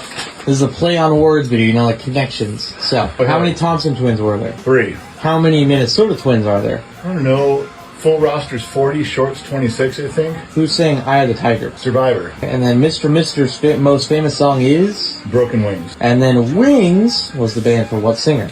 Paul McCartney. And Paul McCartney did a song with Michael Jackson, and what was it? Say. And what one word did Lionel Richie say in the 80s that hit number 1? Hello. Hello.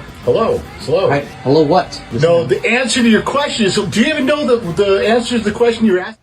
It's time for number 5. I love watching Manny. I think he's one of the best hitters that's ever lived. What strikes me is his demeanor at the plate, how he can just focus and relax. It looks like he's just playing in his backyard with his kids or something. You're in the middle of a stadium filled with 50,000 people, and yet he looks so relaxed and so calm. He's just got the greatest bat in the world. You think you can throw him away, and he slaps the ball the other way. Number 500 for Manny Ramirez. Something he does best in October. Manny Ramirez lost it into the seats. Of all the players in the modern era, there are very few that have been to as many postseasons as had Manny. I took this to another level. A whole new level. 29 postseason home run. You always had the feeling if the best relief pitcher is in for that team, if anybody could hit that guy, it would be Manny Ramirez. 3-run walk-off home run. Manny drives one deep and far to left center, up by the light towers, and gone. He had so many big hits, and he was so difficult to pitch to. He was the most devastating right-handed hitter I've seen, and he did it year in and year out. Doesn't matter what side you are on politics, he's getting rid of the paper straws. Your paper straws.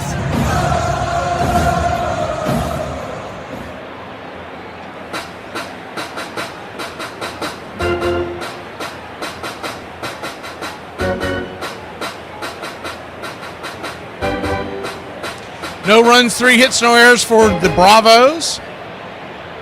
No runs, 2 hits.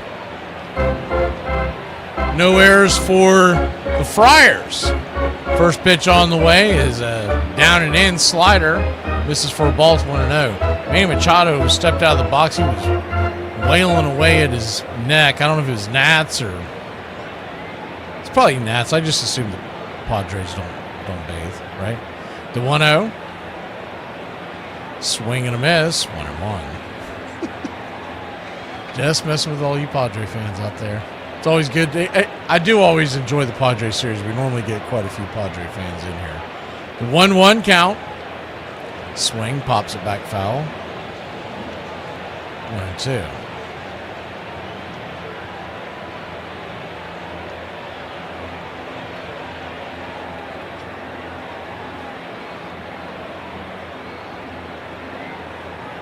The 1-2 pitch. Holmes comes set. Looking into the Drake and brings it. Swing, lifted, high, deep, back on the track, and she gone. It's a solo shot, and Manny Machado hits another one out. His 14th home run of the year. 418 feet on that one. And the Padres take a 1-run lead.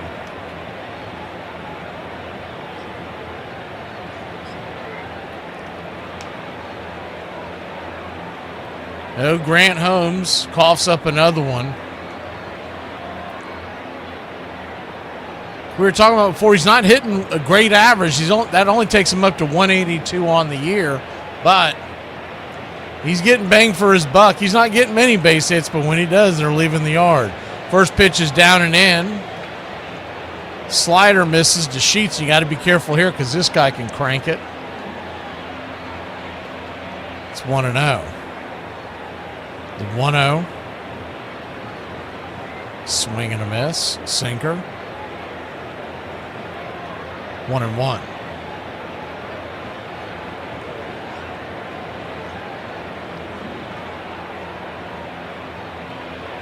One count.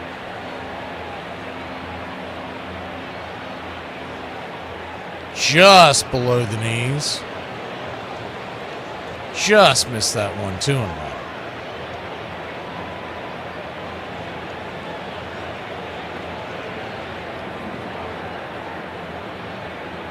The 2-1 pitch, outside wide, four-seamer, 3-1. So Grant Holmes starting to do what we've seen him do too many times before this year. He hits about the second time through the lineup and he starts to sputter.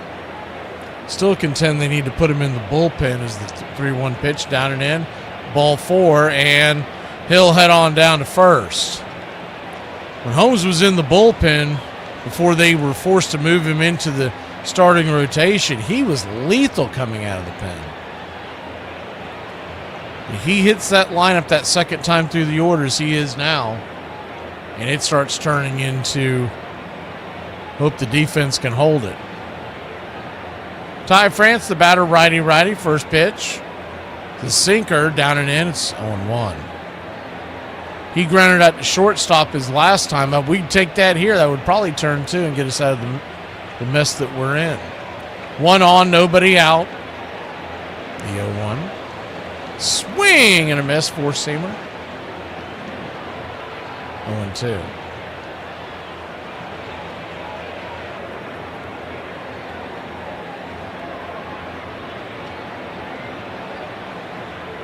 The 0-2 count. Upstairs misses. 1-2.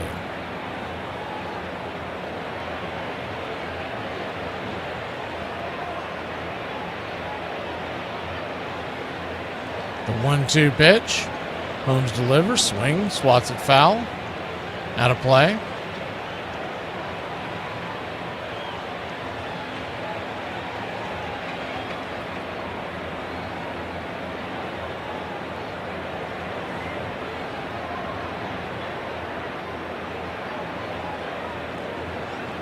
The 1-2 pitch. High in it inside. And that'll even up the count at 2-2. Infield back into the left, double play depth. Huge hole on the right side. The Braves are playing the overshift.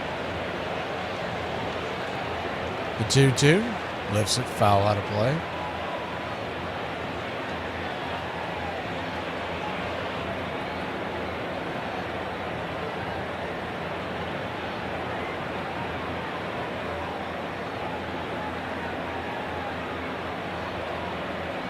The 2-2. Holmes comes set.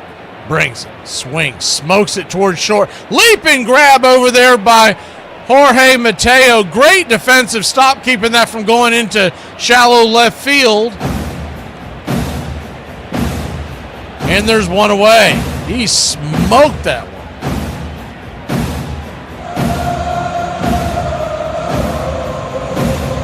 Wow.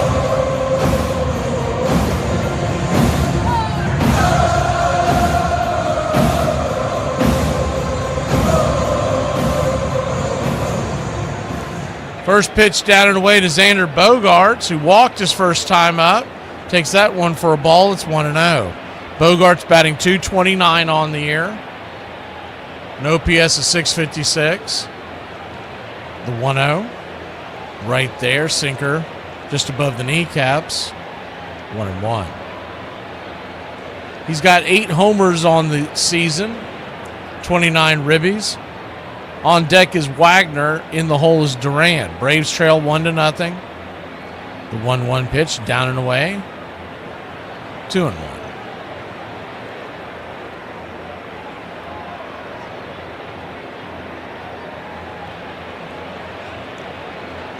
Grant Holmes looking for a new ball. The injury to Spencer Strider, it's probably not likely that he leaves the rotation anytime soon. But when we get to October, Grant Holmes can't be in your rotation. The 2-1 pitch. Upstairs, inside. Did he go around? Drake wants to challenge this. Really close one, and he got it right. So, change that on the board to a strike.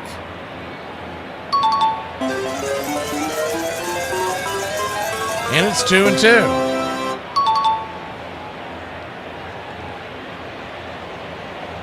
The 2-2 count.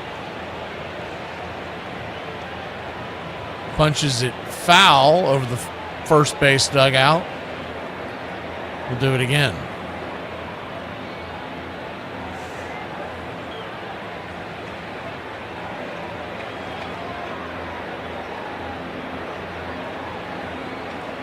2-2.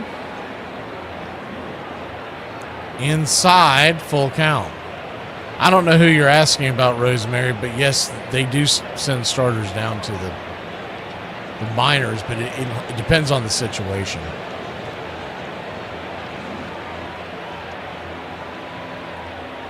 Full count. Kicks and fires. Down and away. And ball 4. So Bogaerts walks another time. 2 walks on the night, and the base runners are starting to add up here for Grant Holmes. Jeremy Hefner out there to talk to him. Yeah, it's easier said than done there. Who was that said that? Garrett. It's easier said than done that, Garrett. If you're a little more familiar with what's going on with the Braves and their roster, man, they just don't have the depth to send him. If nothing else, you would have Grant Holmes. Grant Holmes would do phenomenal out of the bullpen, and they would have already done that if they had the depth. There is one option that I've heard them kind of. No one has said it out loud, but they have thought it very loudly, is putting Raylo back into the rotation. But he has not been that impressive except in garbage time where teams aren't taking focused at bats. First pitch is outside for a strike, slider. It's 0-1. Will Wagner, 1-for-1 with the single. He's batting .308 on the year. The 0-1. Shows bunt, strike 2. And Drake fires the ball back to second base. Mateo has to become more of a defensive play than an aggressive play because the ball one-hopped. He had to make sure that didn't go to the outfield, so it gave Machado time to get back. It almost worked. If that throws a little more on the money, he might have picked him off. The 0-2 pitch, swing. Chopped over towards Mateo. Mateo flips it to Ozzie. Ozzie only has the one play, so he looks back. Sheets. I think I said Machado. Sheets back to third base. And they've got runners at the corners, but there are 2 outs. So a good defensive play there.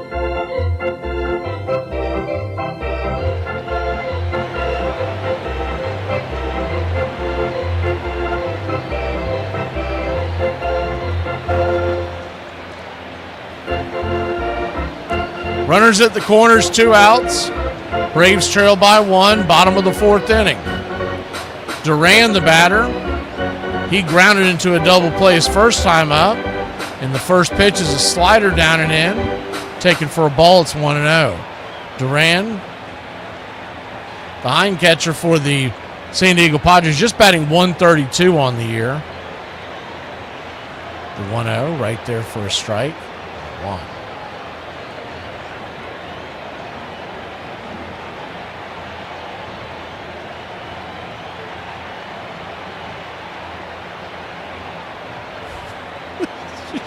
Some of these comments. The 1-1 swing and a miss. Slider over the top, 1-2.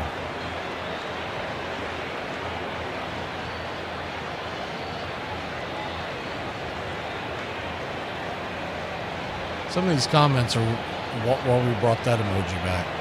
The 1-2 count. Brings it. Swing and a miss, strike 3, and he got out of the jam. So we'll go to the 5th inning. Trailing by 1 here in Braves country. I play real sports, not trying to be the best at exercising. I'm Teddy Powers! I'm the man who has the ball, so that is why I am better than everyone in the world. Man, drop the big one. Well, since when are you the pudding kind? What? Over? Did you say over? Nothing is over until we decide it is. And it ain't over now. Who's with me? Let's go! I don't have to tell you things are bad. It's depression. Everybody's scared. Punks are running wild in the street. The air is unfit to breathe, and our food is unfit to eat. We sit watching our TVs as if that's the way it's supposed to be. We know things are bad, worse than bad. I want you to get mad. Will you fight? No! We will run! And we will live.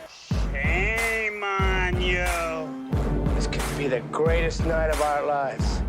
You're gonna let it be the worst. In this lifetime, you don't have to prove nothing to nobody except yourself. And after what you've gone through, if you haven't done that by now, it ain't gonna never happen. Wretched slugs. Don't any of you have the guts to play for blood? I'm your huckleberry. I'll put you out of your misery. Say wham. You gotta say, damn it, my life has value. And I'm gonna stay right here and fight for this lost cause.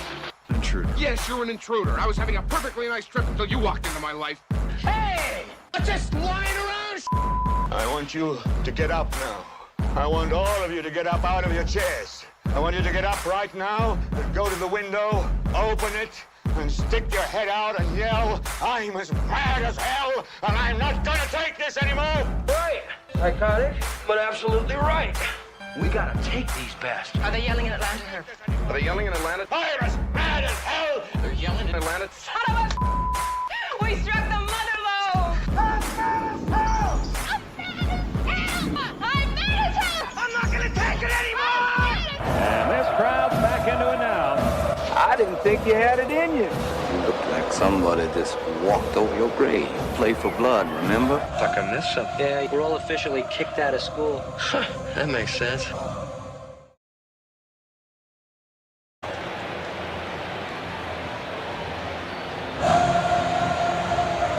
Dominic Smith will lead us off.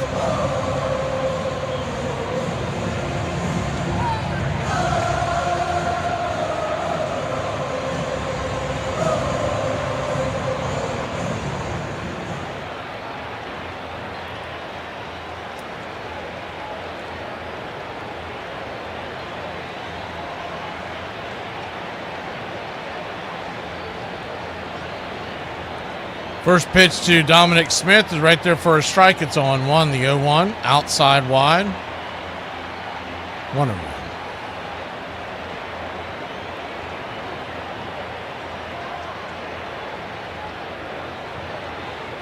The 1-1 count right there.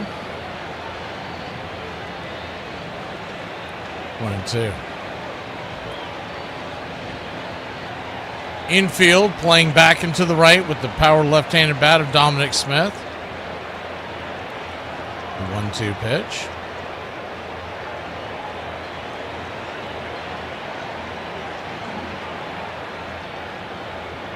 Brings it. High and out of the zone.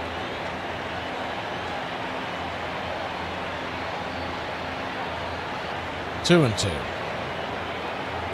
The 2-2 chops it over towards, well, shortstop area, but Manny Machado's there on the shift. He'll get Dominic Smith, who was busting it down the line, but they get him by about a step.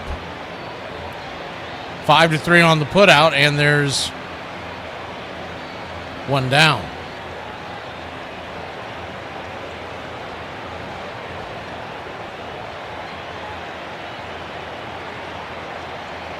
One up, one down. First pitch to the Yaz is a sinker out wide. It's 1-0.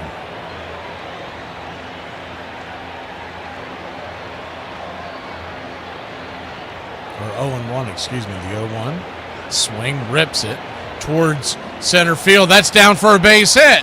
And so the Yaz gets things going here. Just the fourth hit of the day for the Braves. Don't hold back anything. 103 miles an hour off the bat of the Yaz.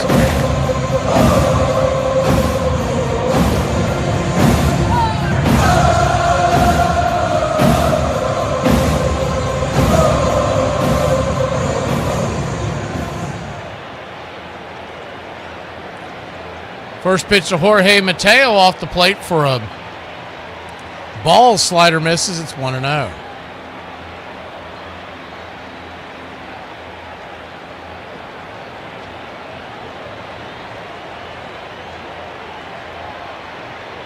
The 1-0 swing, fouls it back. 1-1. Jorge Mateo batting .275 on the year. He lined out to center his first time up.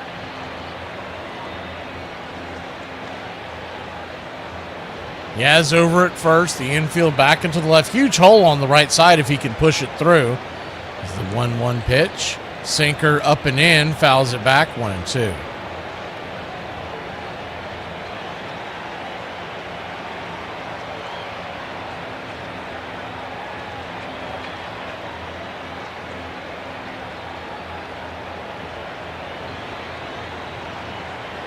1-2 pitch. Swing, slaps it back foul. We'll do it again. Destiny Devers plays for San Francisco, not San Diego. If that's what you were asking. We'll see Devers this weekend. We travel to the Giants.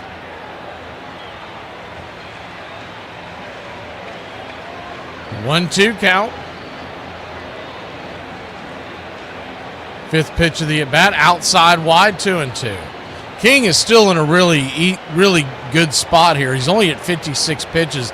The Braves have not really worked him, and that's why he's eaten them alive every time we've seen him. See, he throws such a diverse number of pitches, and they try to ambush it, and it has never worked out. The 2-2, swing, lifts it into left field, and that'll be a lazy fly ball. F7, one away. Or two down, excuse me. Two down, Mauricio Dubon, the batter. I would be tempted to send the Yaz to try to steal second base, because the worst thing that happens if he gets caught, then you start the sixth inning at the top of the order. Righty. They're going to flip it over to first real quick to keep Yastrzemski close by.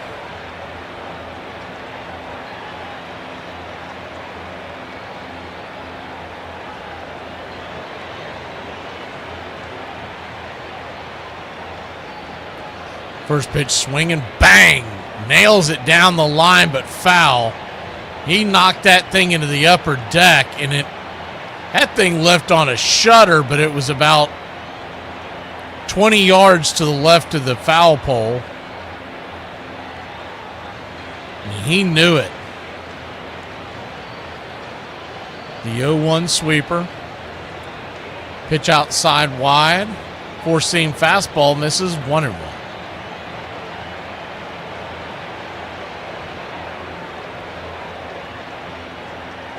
1-1 count.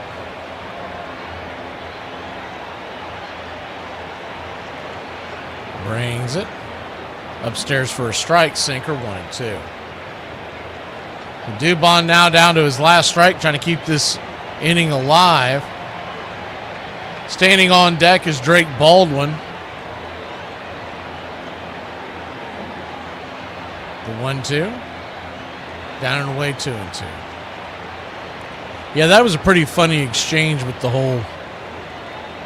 Saw that a few times over on X, but that was a pretty funny exchange. He thought, to break it down, he didn't want to come out of the game for a pinch runner, but he thought they thought he was injured. Well, by the time that gets straightened out, is the 2-2 outside wide, misses well out of the zone, and it is 3-2. So full count now, runner at first will be on the move. By the time they got it straightened out, once you announce that you're making a change, whether it's for a pitcher or a runner or whatever, you can't change it. And the reason why they were taking him out is because he had some injury to his quad recently. But I think the real reason they were doing it is because it was a tie game late in the game, and he's fat and slow. So that's why. The payoff pitch, runner goes, swing, chops it off his instep. I mean, it really would be, if you're looking for a Braves term, it would be the equivalent of us having, whether it was Dominic Smith or Rowdy Tellez on base, and we go to put Mateo in to run for him, and he goes, no, I'm good. Go, no, you're really not. The payoff pitch, swing, lifts it. Into center field, high, deep fly ball, but not deep enough. It'll die in the glove of Jackson Merrill in center, and that'll end the inning. Braves go down without a whimper. We go to the bottom of the fifth, trailing by 1 here in Braves country. We are all familiar with MLB team logos, but did you know there is more to some of them than meets the eye? The Brewers blue and yellow glove contains the M for Milwaukee in the webbing of the mitt and the B for Brewers in the palm and thumb. One of my favorites is the Expos because it has so many meanings. First, it's a giant cursive M for Montreal. Then it's ELB for Expos League Baseball. Most people know that the Padres logo contains the S and the D for San Diego, but did you also know the two letters combine to form the P in Padres in the middle? How many of you noticed that the Twins logo underlines the word win in Twins? The mystery behind the Orioles logo is the cartoon bird's mouth. Is it open or closed? The Arizona Diamondback logo contains the head of a snake inside the A, which you can easily miss if you aren't looking for it. The Mets logo contains the skyline of New York with the Empire State Building in the center. But did you know that the color scheme was chosen as an allegiance to the teams that played in New York prior to heading out west? Orange for the Giants and blue for the Dodgers. Gold Glove awards for catchers are often based on their arms, and Ivan Rodriguez has 13 of them. Got a force like Pudge behind the plate that's invaluable because your pitching staff basically doesn't have to worry about anybody stealing a base. Pudge Rodriguez's arm by far was one of the best I've ever seen, and he basically just shut down the running game on other teams. There he goes. Rodriguez in plenty of time. He just made you very uneasy on every base that you were on. He could pick you off if you gave him an opportunity. Pudge also has more hits, doubles, extra base hits, total bases, and runs scored than any catcher in history. It's a triple for Pudge Rodriguez. He stayed inside the baseball very well. He could drive the ball to right field. Has a chance to be fair, and it is. He could hit the ball down the left field line just as easy, and he could hit it over the wall just as easy. Out of here! Home run, Pudge Rodriguez. He was an aggressive hitter with power. It was a very rare combination to have a guy that was that good defensively and an offensive force. A 3-run bomb, and the man that carried this team on his back has done it again.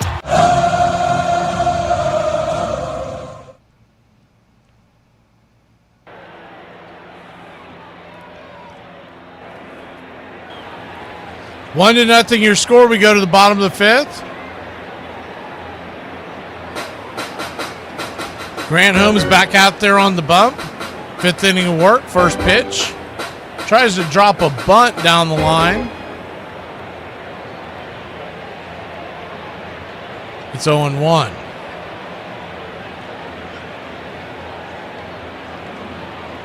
The 0-1. Samad Taylor batting .362 on the year so far. Limited plate appearances, but from Corona, California. Man, you talk about a little dude, 5'8", 160 pounds. The 0-1. Swing hits it on the ground over to third. Riley flips it to first. 5-3. One away. That'll take us back to the top of the order, and Fernando Tatis coming to the plate. Jackson Merrill moving to the on-deck circle. Machado in the hole. Difference in the ball game, the one-run lead. It's been the home run by Manny Machado. Michael Harris came very close to hitting his own home run, but was stolen at the wall as the slider misses down and away, nowhere near the zone. Pops to the backstop. It's 1-0. Grant Holmes.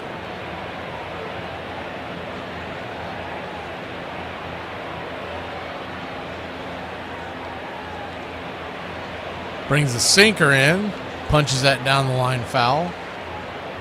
1-1. Holmes sitting at 77 pitches. 1-1 count. Swing and a miss. 1-2. Be interesting to see how they play this. They may let him go through the lineup one more time, but it could get dicey because Machado and Sheets coming around the corner. The 1-2 pitch. Chopper. High chopper over to first. Olson's got to grab it, turn, flip it underhanded to Grant Holmes, who grabs it and touches the pillow. Nifty play there between Holmes and Olson, and there's 2 down. 2-3 or 1-3 on your put out. 3-1.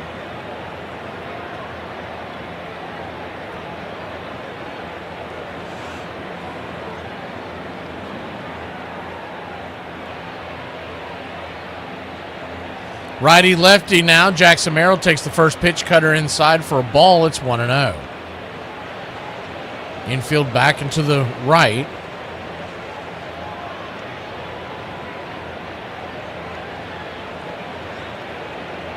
The 1-0. Changeup misses. Ball 2-0.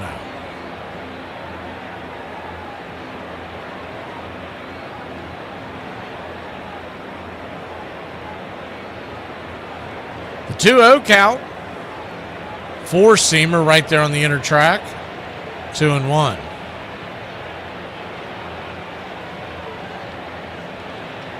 Braves will have the heart of the order due up in the 6th inning.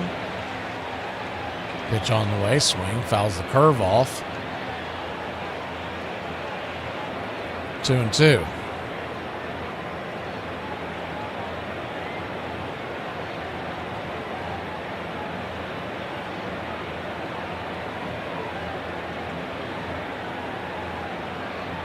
The 2-2 count. Takes the curveball down and in, and now it's a full count.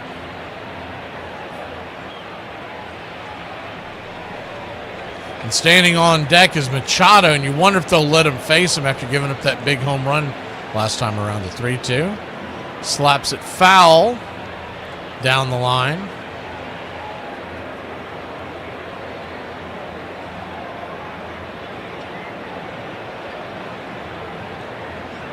If it was a postseason game, there's no way they're going to do it, but it is June on a Monday night. I don't think they want to wreck the bullpen this early. The payoff pitch, nowhere near the zone, ball 4. So he heads down to first with 2 outs.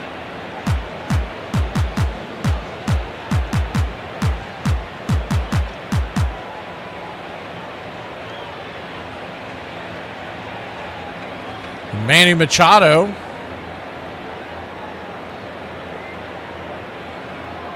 who has a solo shot to his name, takes the first pitch high and inside, just misses the zone. It's 1-0. 1-0. Braves still have 2 ABS challenges left. San Diego with 1. 1-0 pitch. Nowhere near the zone sinker. Down towards the plate, and it is ball 2, 2-0.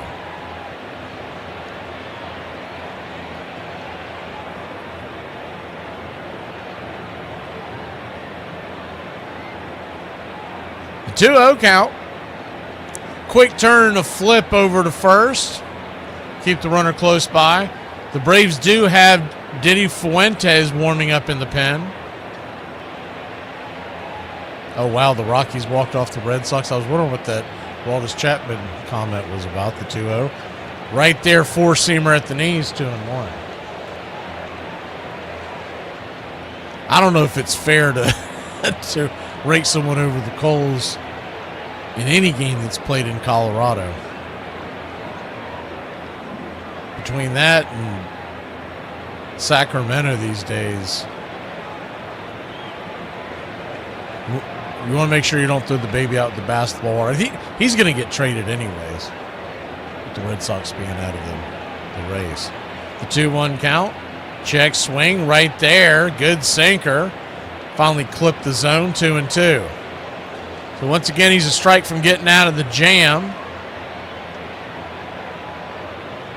Machado already with 1 home run today. Open stance from the right side. The 2-2 in the dirt.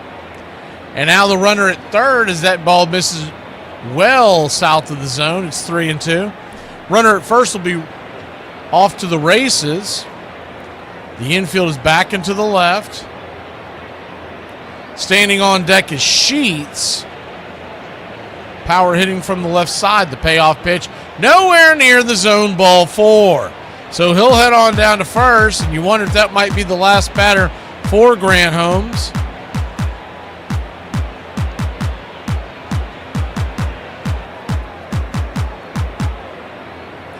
Don't see any movement, but Baldwin is slowly walking out to the mound, and a lot of times they do this to buy time, and then you'll see Weiss come out. And yep, that's what's going on. Weiss is heading to the mound, so We'll get a pitching change back in a flash. Time for a Diddy party when we return.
Bottom of the fifth, Braves trail by just one. Runners on first and second, and Diddy party has begun here in San Diego as Diddy Fuentes coming on to face Gavin Sheets. Righty-lefty matchup. Sheets 0 for 1 on the day. The first pitch peppers it foul down the third base line. It's 0-1. The Braves infield is back and to the right. And it is a little curious when you see them do that with a guy like Fuentes on the mound, because not many people pull his fastball on the ground, the 0-1. Swing and a miss, four-seam fastball. 96 miles an hour, it's 0-2. I think that's just become the default as opposed to thinking about the situation. The 0-2 count. Four-seamer outside wide, 1-2. All three pitches, too, by the way, have been called to the outside part of the plate. So you're not only are you throwing the ball fast, but it's on the outside part of the plate. Who is going to be able to pull that? Not even Reggie Jackson could do that. The 1-2. Swing and a miss, strike three. Blew it right by him. Guess it won't matter if he can't touch it. We'll be back in a flash. Top of the sixth we go. Trailing by one here in Braves country. On this date, 1900, umpire Hank O'Day forfeits the game to the Brooklyn Superballs when the Phillies stall the action in the bottom of the 11th inning, hoping the delay postpones the Baker Bowl contest due to darkness. Brooklyn had scored 7 runs in the top of the frame to pull ahead in the slugfest 20-13. On this date, 1913, the Chicago White Sox post their 1,000th victory in just the 13-year history of the franchise when they beat the St. Louis Browns 2-0. Big Ed Walsh tosses a complete game shutout. Shane O'Collins driving in both runs in the Comiskey Park contest in the nightcap of a doubleheader sweep. And on this date, 1936, at Brooklyn's Ebbets Field, Ivel Goodman hits an unusual home run when his fifth-inning fly ball lands and stays on top of the scoreboard in right field. Then, with the ball perched, considered in play, The 3 Dodger outfielders watch the Reds right fielder around the bases for an easy inside the park round tripper in their 7-2 loss to Cincinnati. And that's your Braves Country Radio on this date in baseball history. Find us on YouTube and Facebook today.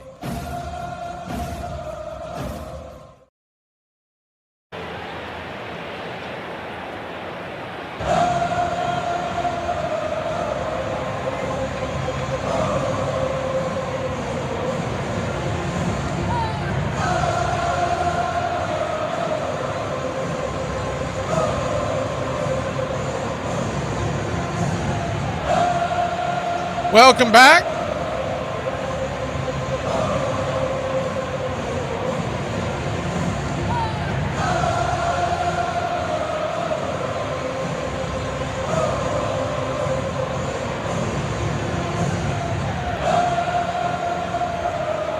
One to nothing your score. Leading us off will be Drake Baldwin.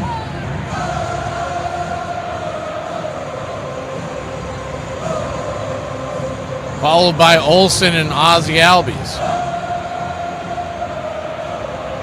Wait for the long delay for the 4-letter network to come back. And the first pitch on the way is a sweeper. Right there for a strike. It's 0-1.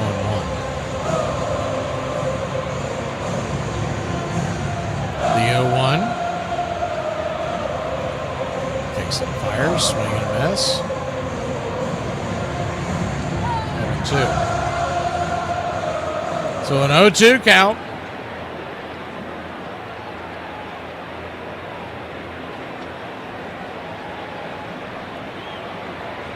Brings it. Swing and a miss, strike 3. And his troubles continue. He's now 0 for 3 on the day. And he has not hit well the past couple of weeks in front of the plate.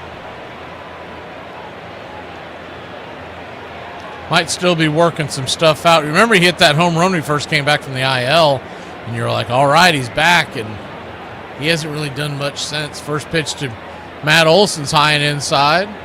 Taken for a ball. It's 1-0.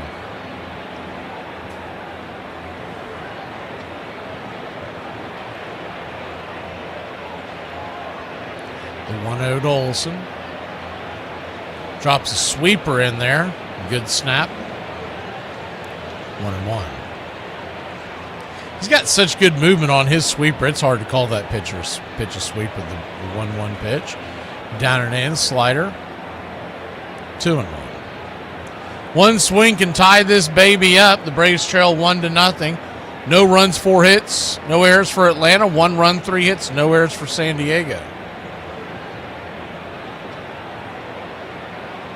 The 2-1 pitch, swing, whistles it into center field, and that's down for a base hit. And it's a 1-out single for Matt Olson and your Atlanta Braves. This is not watered down. This is Ice House. Ice House. Smooth as it gets.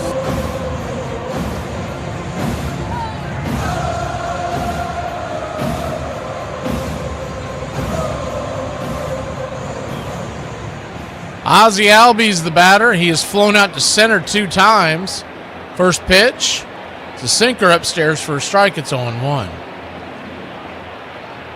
Pretty 2 well-hit balls, too, so it's not like these 2 outs by Ozzie were bad swings, especially that last one. He really got into it.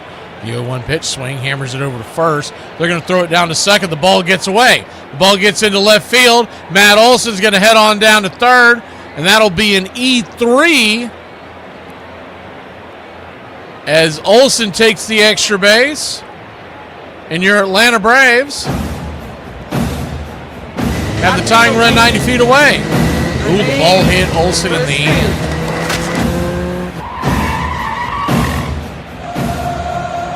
That's what I thought it was a bad throw.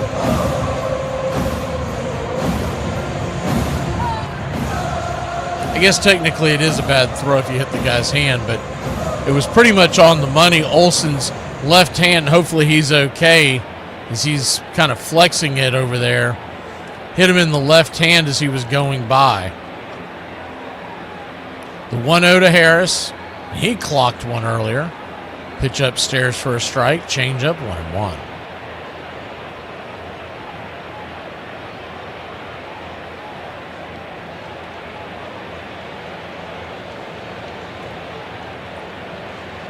Man, they're showing a picture of the last time that he missed is the 1-1. Four-seam fastball. Fouls it down the line 1-2. Guess it was a batting practice mishap where a ball hit him in the eye and it had closed his left eye shut, and he missed 3 games because of it. That's the last time he's missed a ball game. The 1-2 count. Whoever it is jinxing is calling him the man of steel. Knock it off. We don't need that. We don't need that. The 1-2 outside eye, 2-2. Next thing you know, we'll be getting an alert. The 2-2 count. Infield. Playing Michael to pull to the right side. The pitch, swing, chops it over to first. And that'll be an easy play over there for France. He flips it to King, and we will head to the bottom of the 6th, trailing by just 1 swing here in Braves country. Hi, y'all. It's time for Appalachian Word of the Day. The word of the day is annihilator. We were stuck in traffic, but we ended up getting there an hour later than we thought we would. What do you want me to change your name on my phone to? UPS driver or thief? Neither. Why would you even want to change my name to that? Because either way, you're taking this package tonight. Did you think that was going to work? Oh, yeah? Really? Did it work? No. What? No, that didn't work. I was trying to be sweet. That was sweet? Yeah. That was sweet. Really? That was your way of trying to romance upstairs. me? First of all, that's not good enough. Where'd you get that from? You got that from TV? You got that from TikTok? That was the lamest pickup line I've ever heard, 1. 2, it's not going to work. It's not going to work on me, at least. If it works on somebody else, that would be a miracle. So it didn't work? No! I thought it was clever.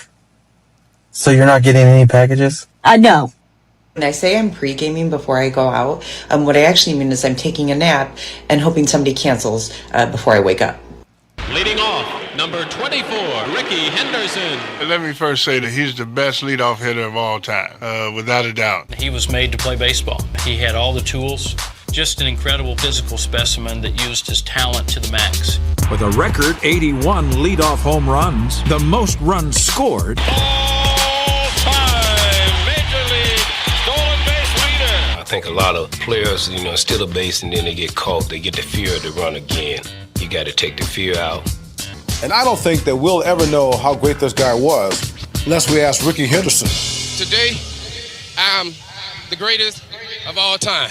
Thank you. All right, you're Major League Baseball commissioner for a day. You can change anything about today's game. What do you change?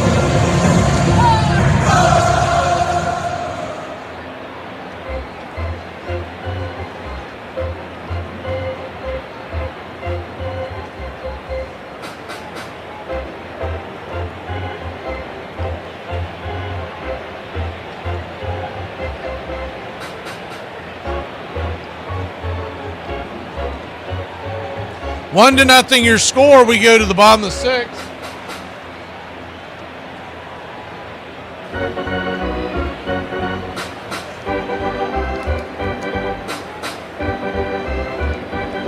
And James Karinchak will come on. Righty-righty matchup. First pitch on the way. 95-mile-an-hour four-seamer. Right there off the edge for a ball. It's 1-0. Ty France, the batter. He'll be followed by Bogarts and Wagner. The 1-0 pitch. Swing, pops it up. Down the first base line, Matt Olson makes the catch in foul territory. One away. That'll bring the number 6 hitter, Xander Bogaerts, who has walked 2 times. We have yet to see that happen, so hopefully everything's okay. But typically when Diddy comes in to the ball game, he's in for at least an inning plus. And he faced one batter and is out. Now maybe that's by design. You just hope there's nothing wrong. We'll continue to see if we can find anything. It's a four-seam fastball. 95 miles an hour, misses high and out of the zone to Xander Bogaerts. It's 1-0. 1-0.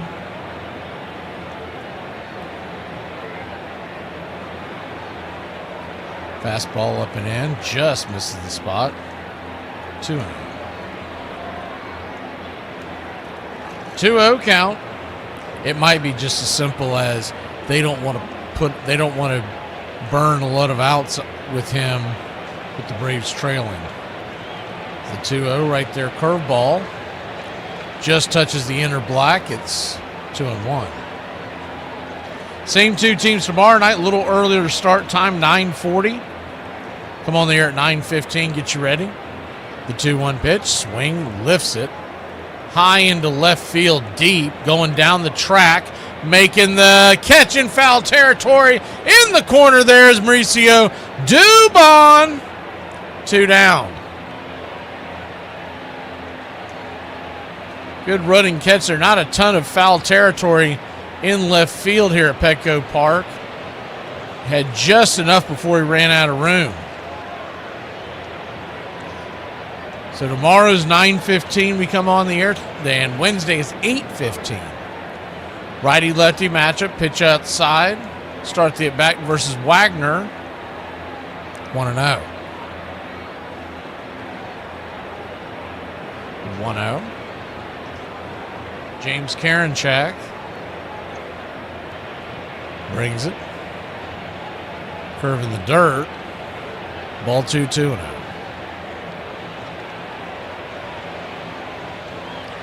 Karinchak has been a welcome addition here to the Braves bullpen. Yet to give up an earned run. He has given up a couple of inherited runs, but not one that he has put on himself. He's only thrown, I believe, 7 innings so far for Atlanta. The 2-0 pitch, high and out of the zone. 3-0. Excuse me, this will be inning 5. I don't know where I saw that. The 3-0 count. Right there, four-seam fastball. 3-1. Standing on deck is Duran. The backstop for the Friars. 2 outs here in the bottom of the 6th. The 3-1 pitch. Karinchak rips and grips. This is high, ball 4. So he'll head on down to first.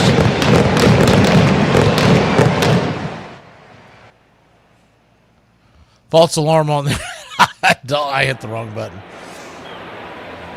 He'll head on down to first. It does look like we're going to get a pinch runner here.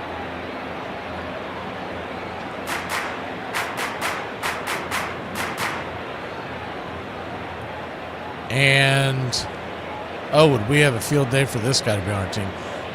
Sung Mun Song coming on to pinch run. Righty-righty matchup, pitch on the way, and Song is gone. And the throw comes down to second base. I guess he's got in there. That throw looked pretty close. See if the Braves want to look at this. We didn't have a great angle. Man, he got a huge jump, though.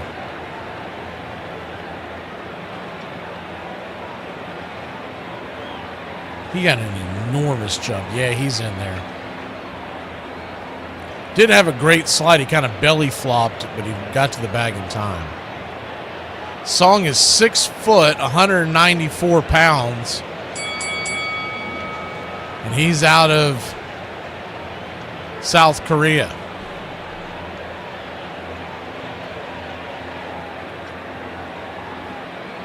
Rodolfo Duran takes the four-seamer. As Karinchak's going to step off the bump for a second. A 1-1 count, runner at second, 2 outs. Karinchak trying to keep it right where it is, 1-0 Padres.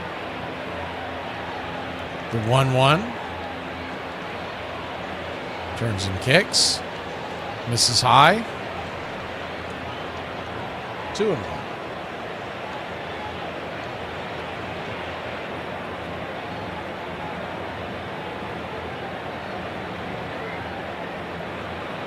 The 2-1 count. Swing and a miss. Chase the curveball down and away.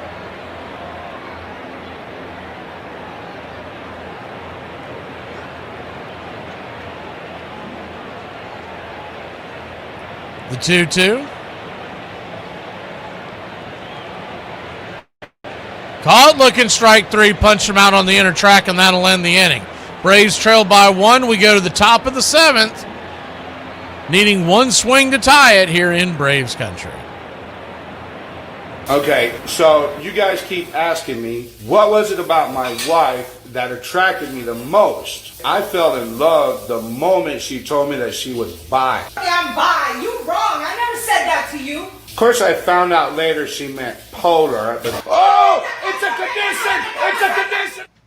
Number 2. Lawrence Peter Barra, known to everyone as Yogi. Yogi was quite a character off the field, and he wasn't much different behind the plate. He'd ask you how you doing. Did you go to the movie last night or whatever? He loved Ted Williams. Oh, yeah, he made Ted Williams mad. Will you just shut up, Yogi? I want to concentrate. But he tried to talk to everybody. Best remembered today for his wits and wisdom, Barra was one of the best to ever play the game, a model of durability. He caught so many ball games every season. There were day games after night games routinely. He caught doubleheaders. What more could you ask for in Yogi Berra, the Yanks' indestructible catcher? A 3-time MVP, Yogi was quite a hitter. Pitchers simply couldn't get the ball by him. And Yogi slams the ball into the right field stands. I can't imagine anybody swinging at some of the pitches that he swung at. He hit them right on the button. A ball can be on the ground. The ball can be 2 feet over his head, foot off the plate, way inside. A lot of people ask me, how come he hits so many back? To me, they look good. And it's another homer over the right center wall. It's 10 runs batted in for Yogi. It's not just the number of home runs, RBIs, and his batting average. What was really important was the fact that he was the catcher on so many pennant-winning teams and World Series-winning teams. And the Yankees are champions. And look at Barra. Piggyback riding Bob Cavella. He played in 14 World Series out of 17 years. And then the next year, he managed the Yankees and got them to a World Series again. With a ring for every finger, Yogi is the game's winningest player. Why would anyone do drugs when they could just mow a lawn? Welcome back. Top of the 7th inning we go. The Braves trail by 1.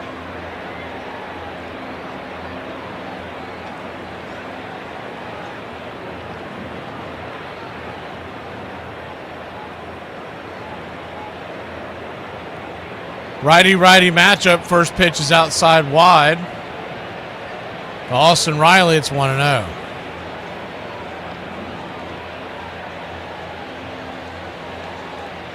King back out there for a 7th inning of work. The 1-0 sweeper right there on the inner track. 1-1. I mean, honestly, if you were trying to beat the Braves in the postseason, I would go get Michael King. I'm not going to lie. The Braves have never been able to hit this guy. It's unbelievable. The 1-1 pitch inside, 2-1. And even if he's struggling, he seems to find it against Atlanta.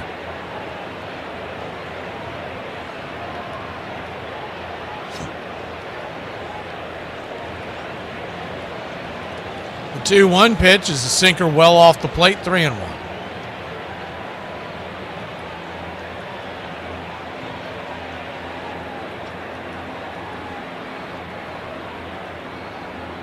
Three-1 count. Swing, chases a 4-seamer well out of the zone. Fouls it back. That would have been a base runner for sure.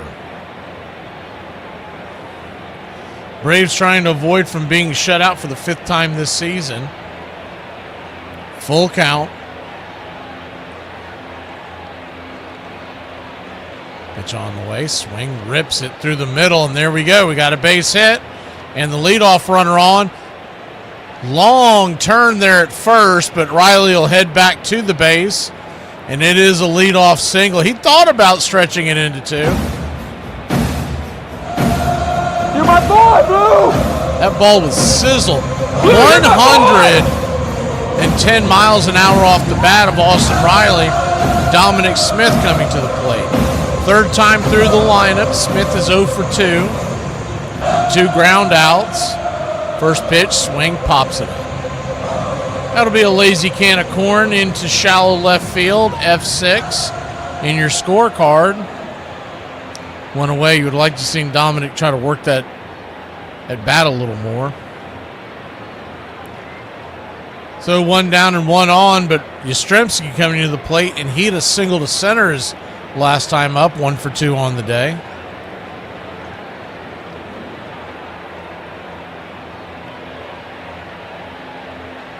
One swing would give the Braves the lead. The first pitch on the way is a sweeper off the plate.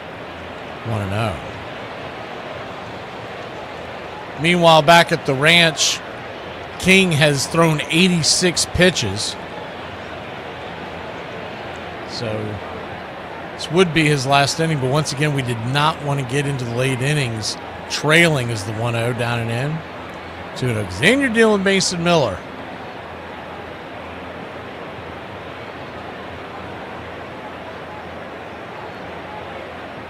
See what his usage has been in these past few days.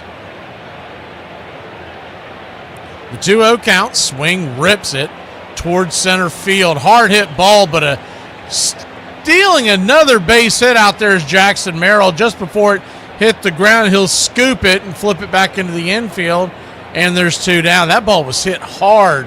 It was a missile. And it had top spin, and Merrill got there just in time.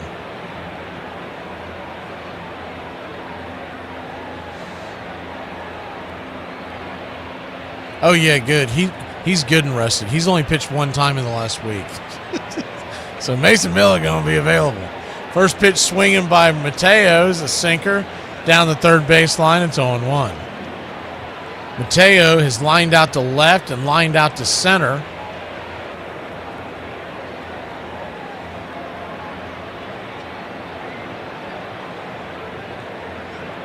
The 0-1.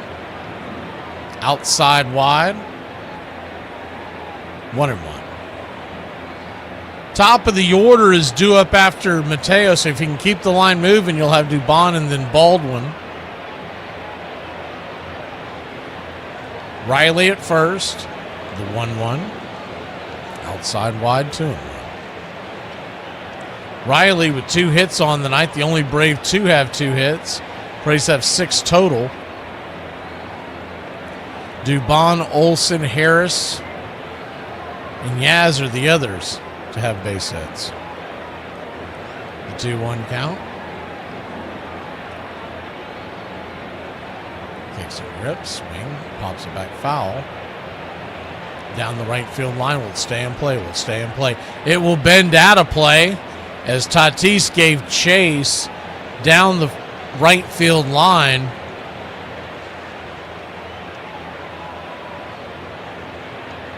Two and 2.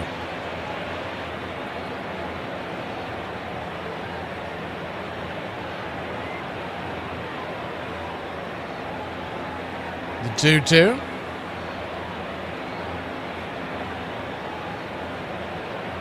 Swing and a miss, strike 3. And that'll end the inning. Chased a filthy changeup down and away. And the Braves, once again, cannot figure out Michael King. We'll be back in a flash. Bottom of the 7th we go. Trailing by 1 here in Braves country.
right. Bottom of the 7th.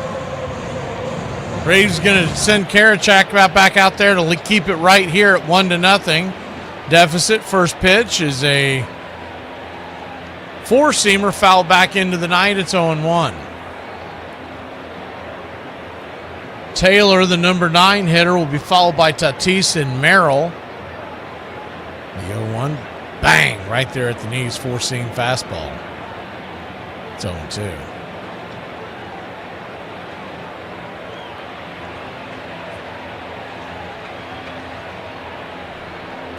The 0-2 count.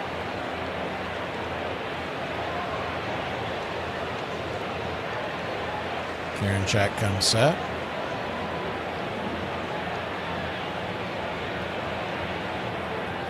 Swing, lifts it high and deep into right field, drifting back. Making the catch is the Yaz for a loud out number 1. That old little feller, man, he sent that ball a long way. I wasn't sure if he could hit that out of the infield.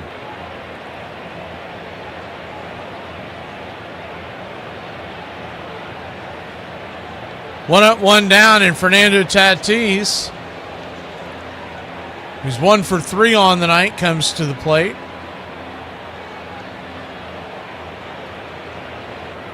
First pitch drops a curveball just below the knees. It's 1-0. On deck is Merrill. In the hole is Machado. Let's wait till the 8th inning to see Machado, but 1-0. Swing and a miss over the curveball. 1-1. Karinchak has been pretty good so far for the Braves, and you hope it continues. It's a great comeback story. Guy was phenomenal in 2022 and 23 as the 1-1 pitch swing chopper deep into the hole over to Mateo. Mateo fires a pistol across the infield. 6-3. He gone. 2 down. That was a laser. It's fun watching him play shortstop. It is not fun watching Kim play shortstop.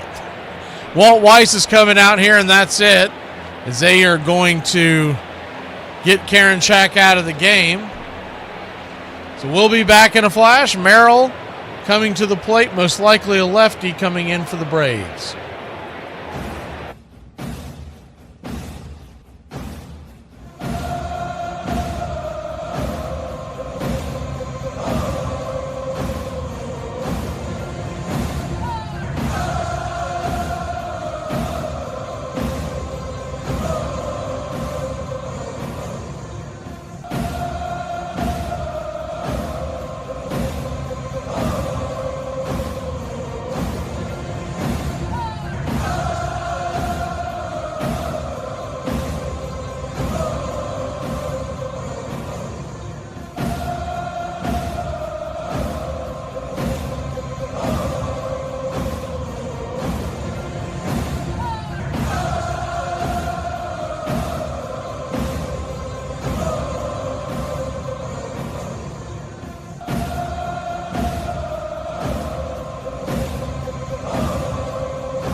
It's going to be our old friend Dylan Dodd coming on for your Atlanta Braves.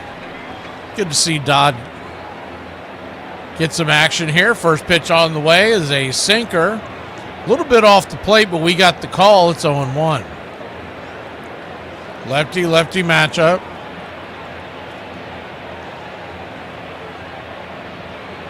Kicks and fires. Punches it foul down the line. All in all, I mean, you can't really complain. You would have liked to get more length out of Holmes, but he went 4 2/3, only gave up 1 run. It was the solo shot to Manny Machado. He wasn't that bad of an outing, to be honest. The 4 2/3 you don't love as a starter is the sinker outside wide. He was at 91 pitches, so you like to see him be a little more efficient and be able to get through. But a lot of that had to do with the circumstances of the game. Had the Braves put some runs on the board, he probably would have stayed in there as the 1-2 misses high. 2-2 count.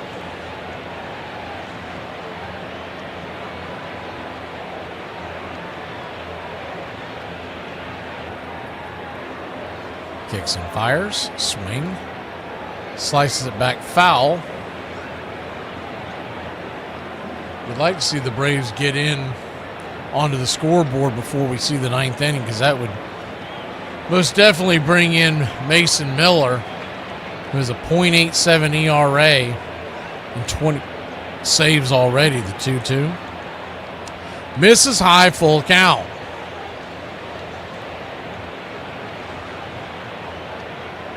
Machado on deck, 2 outs. Dodd comes set, the payoff pitch. Punched him out on the outer track, strike 3, and that'll end the inning.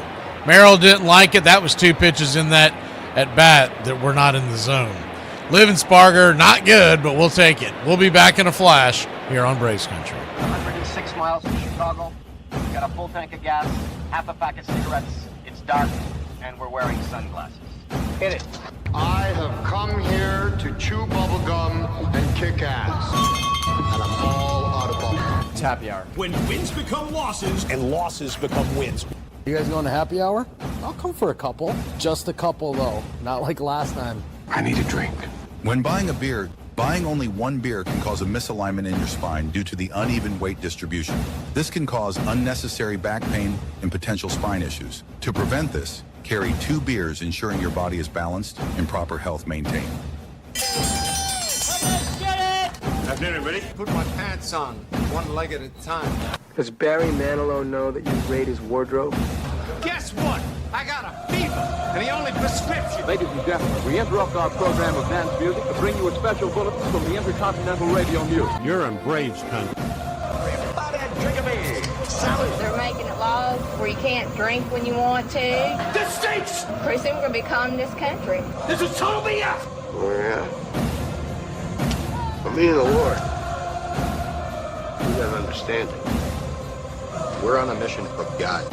I'm on the radio every day!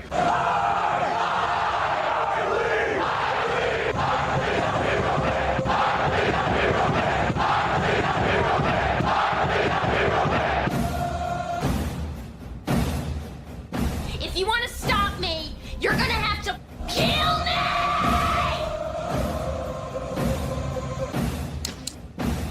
And you, music lover, you're next. You're so drunk you can't hit nothing. In fact, you've probably seen trouble. I have 2 guns, one for each of you.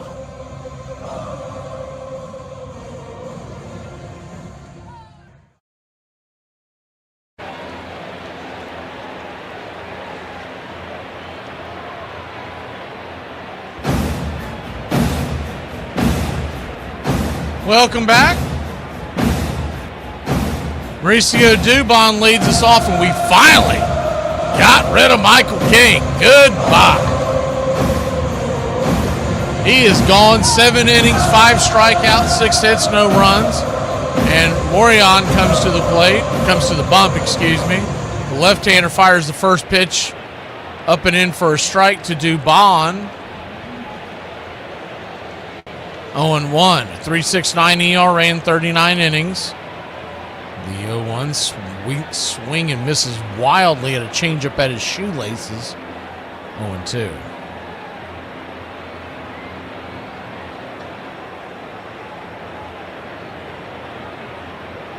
The 0-2 pitch. Swing and a miss, strike 3. He looked absolutely lost in that at bat. 1 away.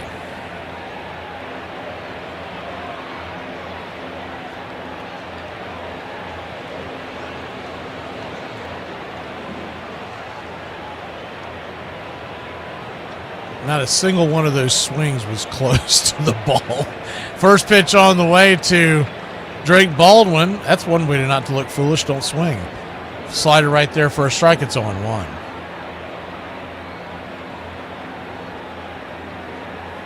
Morion comes set. The southpaw brings it. Outside wide. 1-1. Adrian Morion has been brought in to hit this part of the order. Drake and Olsen is the 1-1 right there for a strike. 1-2. If he goes through the order 1, 2, 3 to face Mason Miller in the ninth, it would be Ozzie, Harris, and Riley. I kind of want to see that Harris matchup. 1-2 inside, almost gets him. Four-seam fastball, 98 miles an hour. A little bit of chin music there to wake you up on a Monday night out west. If you had a little jet lag there, Drake, that might have cleared it up. The 2-2 count. They set up out wide.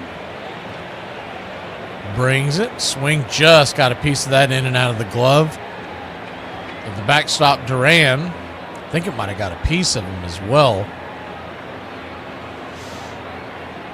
See where this ball ended up at.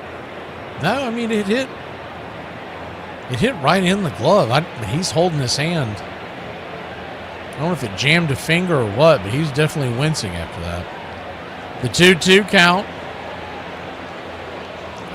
Got to swing the bat. Strike 3. He's been doing that a lot lately. He never used to do that.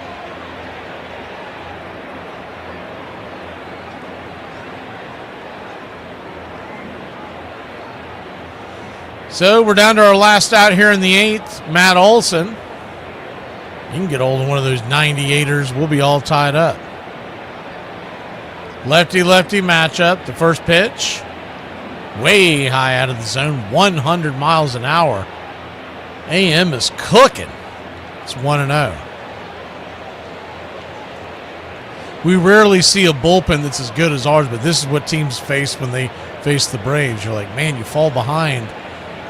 It's really tough to get back in it, even if you're just down a run. Four-seam fastball misses inside. 2-0. The 2-0 count, swing. Grounds it over to first, and that'll be a 3-1, and that will end the inning. We'll go to the bottom of the 8th, trying to keep it where it's at. Machado, Sheets, and France due up for the Padres when we return. I'm not a fair-weather fan who bails on their teams. You were born here. This is your curse. Suck it up. Join the party, the worst party in the history of mankind, but you're in the party. You're on the invite list. You can't get out. You can't get out. No, have you ever heard the song Hotel California? Because there's a line where it's like, you can't ever leave. You are a fan. You don't have a choice. You can't say, oh, the Yankees are good. Nope. The Yankees are dead to all of us. We have to continue to cheer for a team that spends $90 million when others are spending $350 million. We're done. We're done. Johnny Bench.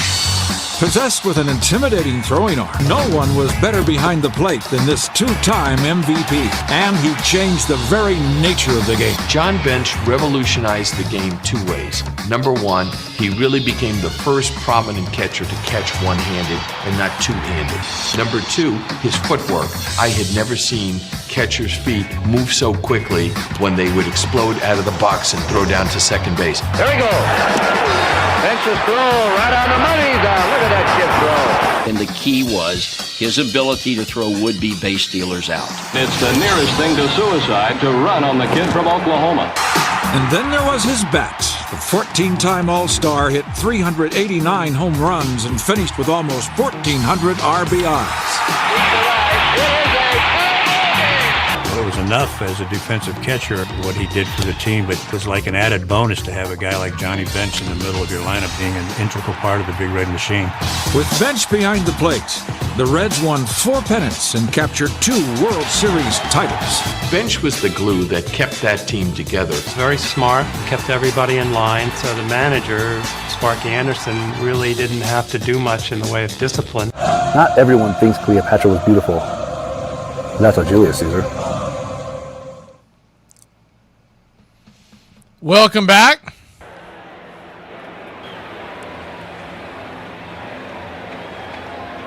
SS Dub must be asleep at the wheel. We've only been talking about Mason Miller for about an hour. And we did not want any part of this dude. And he's going to be... We will see him in the ninth inning unless the Padres get out to a ridiculous lead. Dodd back out there to face Machado. Machado bangs the first pitch down the line. Foul, cutter. It's 0-1.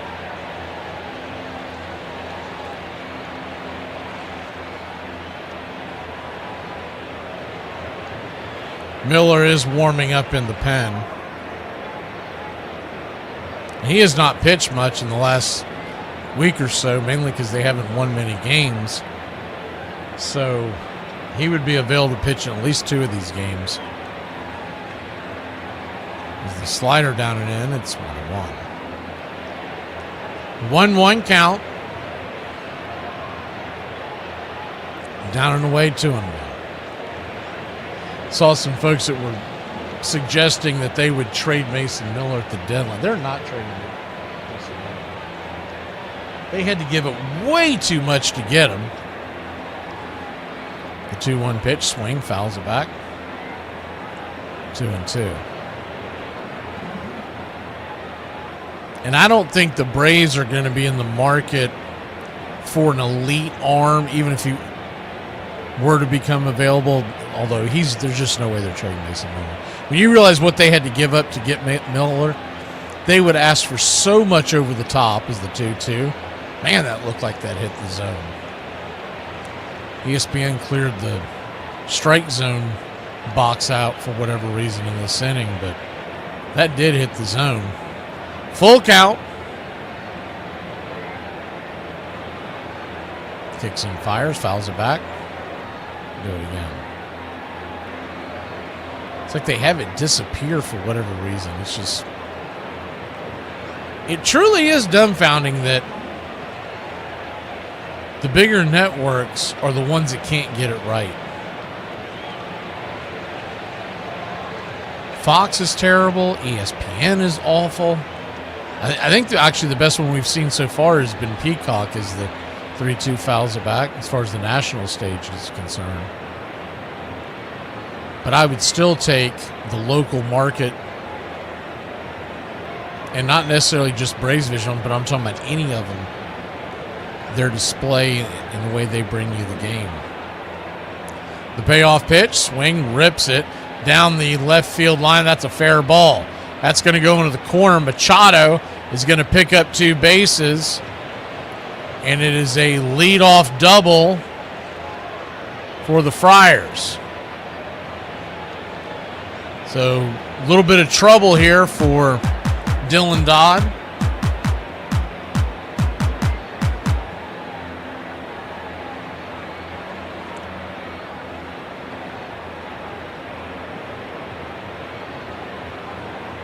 That's a long way away, James. You're talking about Hartman?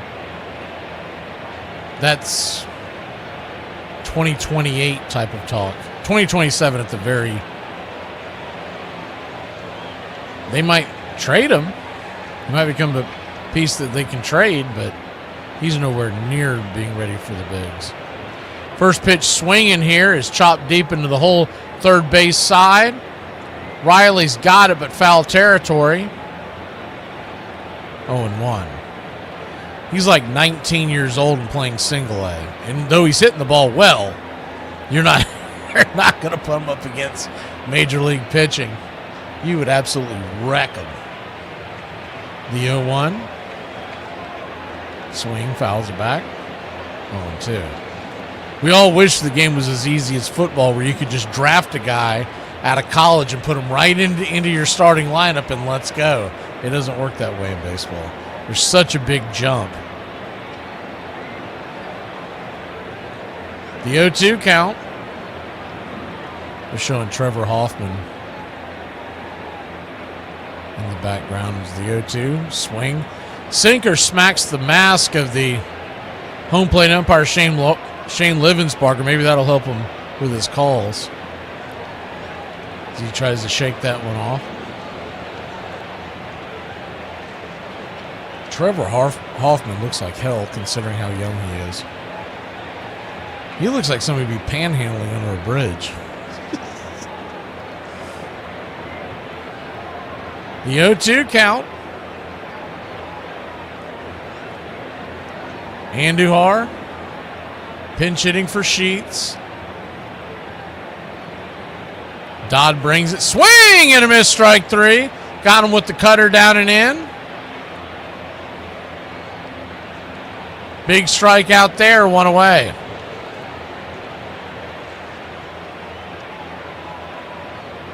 I mean, I'm telling you, Hoffman looks like death eating a cracker. They flashed over there for a second. I didn't recognize him at first because he's grown his hair long. But you saw him out on the street somewhere, you'd move to the other side. First pitch on the way is swing and a miss, sinker, 93 miles an hour. Ty France, it's 0-1. They sure are showing a lot of confidence in Dodd facing all these power right-handed bats in a one-run game. The 0-1, swing and a miss up top, 94 mile an hour sinker, it's 0-2. So an 0-2 count.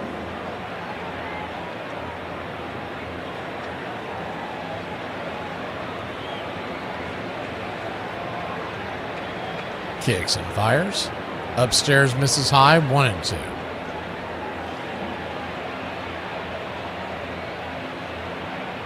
I don't think Trevor Hoffman's broke, Kathy. That's funny, though. That dude is well off. He's not worried about that. The 1-2 pitch. Way out of the zone, 2-2.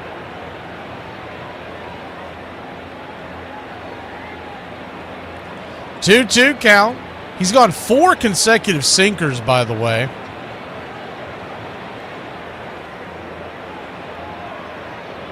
Brings it. Pops it up. Will stay in play. Olsen giving chase, and it'll bend into the seats. About the second or third row as it crack-a-lacks around the seats as a bunch of butterfingers there in the crowd can't catch it. And we'll do it again.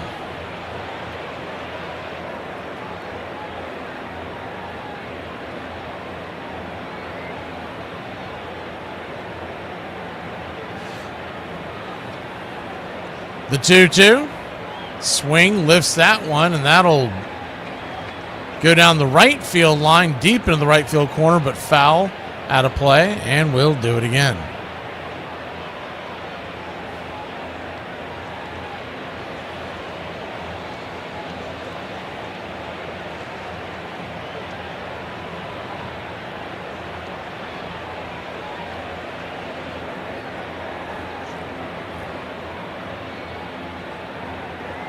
The 2-2. Swing, chops down the third baseline this time. Coming up will be pitch number 8.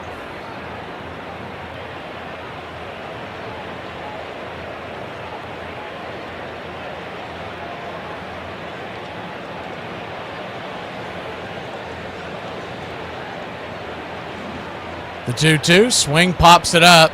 Can of corn, and that'll be caught by Matt Olson, F3, very shallow right field, just past the infield dirt, and there's 2 down.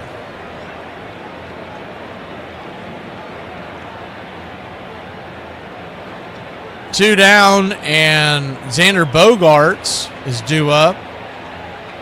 We're having a bit of a mound visit here. See if that's Hefner, so they're going to let him face him.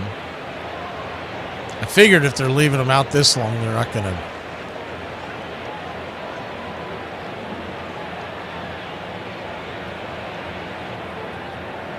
Standing on deck is Song, the left-handed bat, the second baseman. I think I would walk Xander Bogaerts here to get to Song.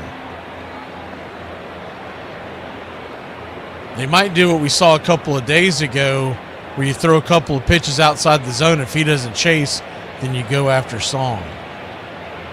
But you got to be careful with that because that's not an automatic. You let one of those slip, and it's good night, Irene. Lefty-righty matchup. Machado at second, 2 outs. The first pitch, slider in the dirt. Good block there by the Drake. 1-0. Song has had 50 at-bats this year. Batting 200.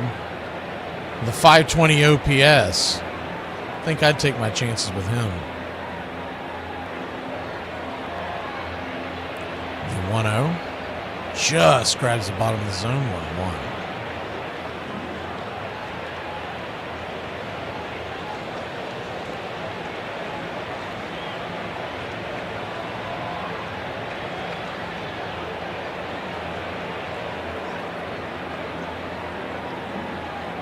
The 1-1, check swing. Did he go around? They checked down the line. He did, 1-2. The strategy may pay off. They can get him to chase another one here.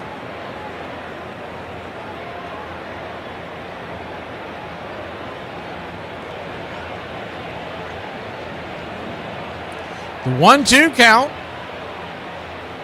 On top of that, I found something else about Song is the pitch down and in, 2-2. Looking at his splits right now, he's had 5 at-bats against left-handers. He does not have a base hit. The other 45 at-bats were against the right-handers where he's batting .222. The 2-2 to Bogart. Swing, chopper down the line, foul, and we'll do it one more time. I'm telling you, I would not mess around here. Don't give him anything to hit.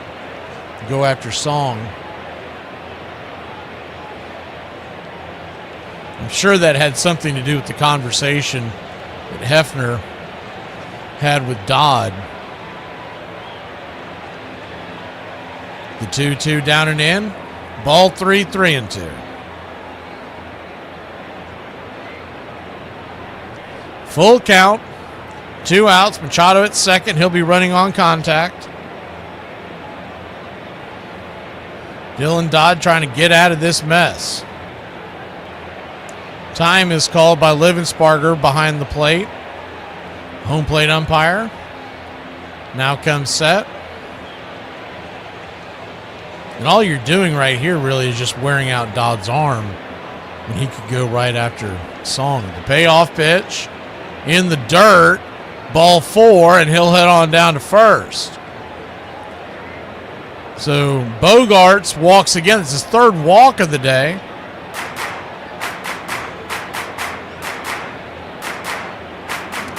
And Song is coming to the plate.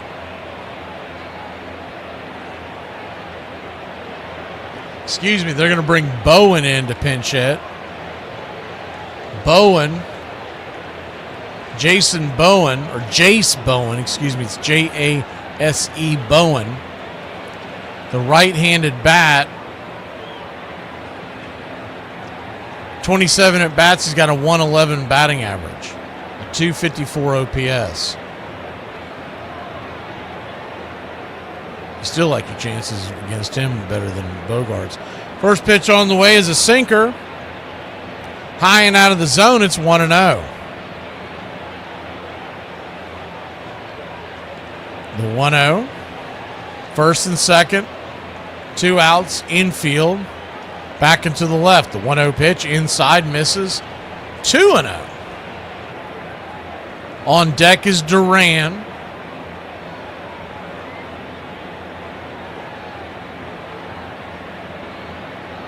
And they've only got their backup catcher left on their bench, Hunt. So that's probably who would bat is Duran is the 2-0 right there for a strike.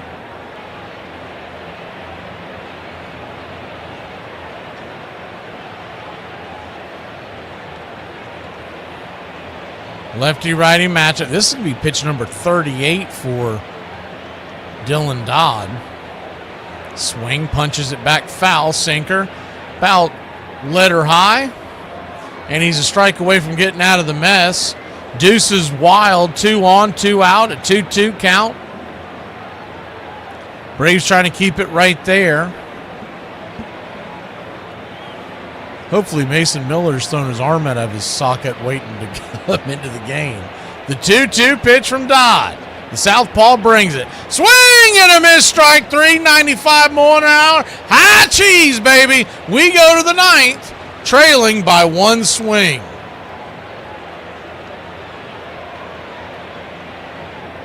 We're a team. One person struggles, we all struggle. One player triumphs, we all triumph. Well, since when are you the quitting kind? I don't know. I just don't see the point anymore. Want to talk about our opponent? In this lifetime, you don't have to prove nothing to nobody except yourself. They're bigger, faster, stronger, and on paper, they're just better, and they know it too. But I want to tell you something that they don't know. They don't know your heart. I do. I've seen it. You have shown it to me. You have shown yourselves just exactly who you are. When you take that field, you've got to lay that heart on the line. From the soles of your feet, with every ounce of blood you've got, lay it on the line, and if you do that, you cannot lose. We cannot be defeated. How you play today, from this moment on, is how you will be remembered. Hey! What's this lying around? Well, what are we supposed to do, you moron? What? Over? Did you say over? Where's the spirit? Where's the guts? Huh? Oh, we're afraid to go with you. We might get in trouble. Well, just kick my from now on! Not me! I'm not gonna take this! This is your opportunity to rise from these ashes and grab glory. Nothing is over until we decide it is! Was it over when the Germans bombed Pearl Harbor? Hell no! It ain't over now! Because when the going gets tough, the toughs get going! Who's with me? Could fight him with conventional weapons. That could take years. I think we have to go all out. Want to talk about our opponent? He's a dead man! This situation absolutely requires our opponent. Dead! A really futile and stupid gesture be done on somebody's part. Our opponent. Dead! We're just the guys to do it. Let's go! Don't give up. Don't ever give up. Excuse me. Gotta take my first step toward the Hall of Fame. And this crowd's back into it now. Personally, I think we got hosed on that call.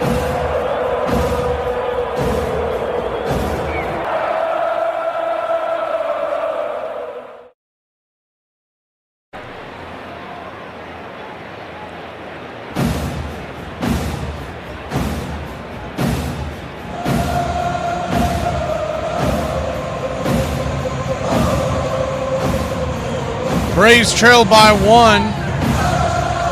That one swing, the stolen home run by Jackson Merrill. And Manny Machado made sure his ball did not get caught. And that's where we stand. Mason Miller is coming in, and the first pitch on the way to Ozzie Albies is 100 miles an hour right down the pipe for a strike. It's 0-1. Righty-lefty matchup. The 0-1. Slider down and away. 1-1.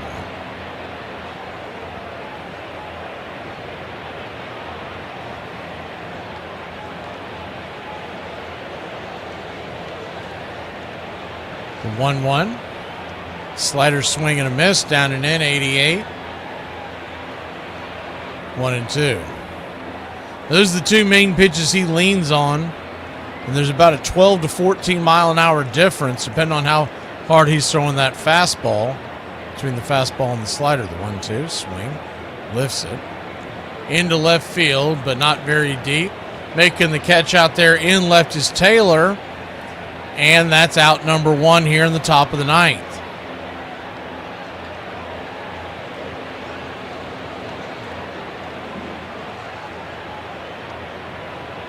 Same two teams back at it tomorrow night. Come on there at 9:15 Eastern, 9:40 first pitch. Atlanta Braves, San Diego Padres. It'll be J.R. Ritchie versus Griffin Canning. Michael Harris is your batter, and the first pitch is a slider right there at the knees. It's 0-1. I want to see him time up one of those fastballs. And Iron Lung better duck, because there could be a baseball coming through his living room if Harris gets a hold of one here. The 0-1. Swing and a miss, chase the slider in the dirt. He may not get to see a fastball. They may just slider him to death. Because they're probably thinking the same thing. Harris could tattoo his fastball.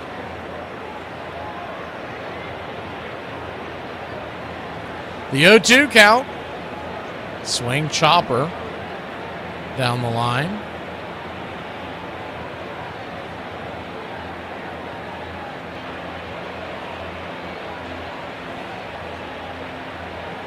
Well, we'll try to get it figured out for you, but the 0-2 pitch, swing and a miss, strike three, chase it out of the zone.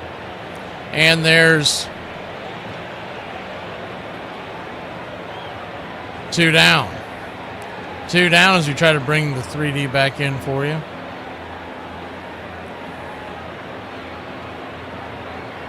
Both of them did it at the same time. I was going to flip it over to the other stream, but they both did it. Must have been some kind of quirk out there in San Diego.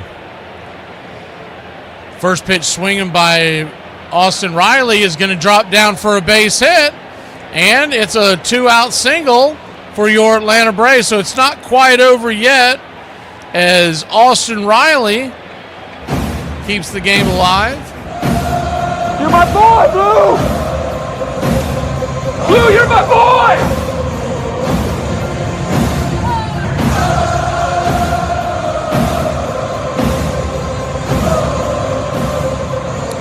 Eli White will come on to pinch run. And Dominic Smith is coming to the plate. Smith is 0 for 3. And Eli White, you got to figure he might try to take off here because of all the sliders that he throws. It's the first pitch, 4-seam fastball high and out of the zone. Almost pitch out territory. It's 1-0. If you can time it up on a slider, give yourself a pretty good chance. Especially if it goes down and in. The 1-0. Tries and kicks. High and out of the zone. 2-0. Eli White bluffed like he was heading to second base. Came right back. 2-0 count. Swing and a miss.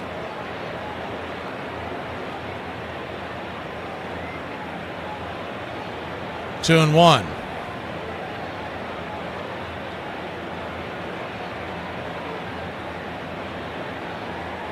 The 2-1 pitch. Kicks and fires. Eli White takes off and he's heading for second base, and that is going to be safe just in time, just in front of that. Woo, that was close. He got in there, though. They're showing the replay. He definitely got in there. So now the tying run is in scoring position. The 2-1 count.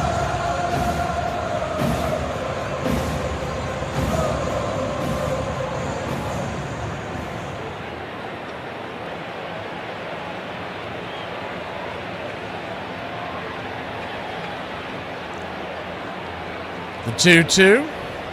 Down and away. Slider misses. Ball 3-3-2. It's a full count now. You got the Yaz on deck.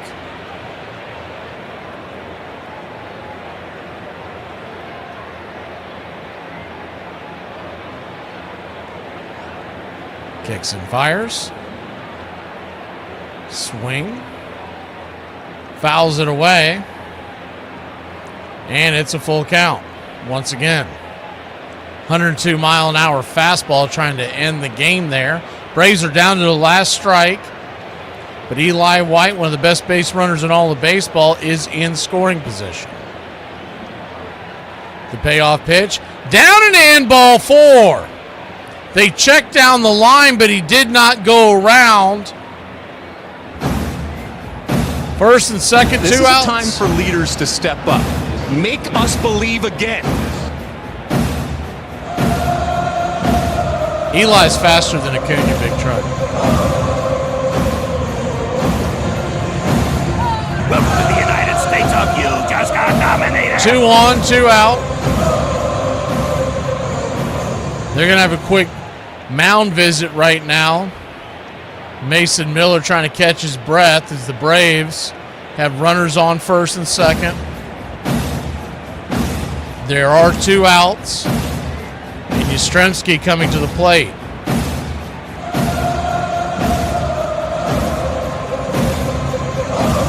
The Yaz is 1 for 3.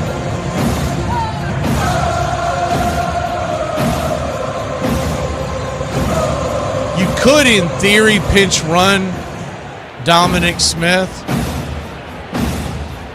Ha-Seong Kim is a lot faster, but it looks like they're going to stay put.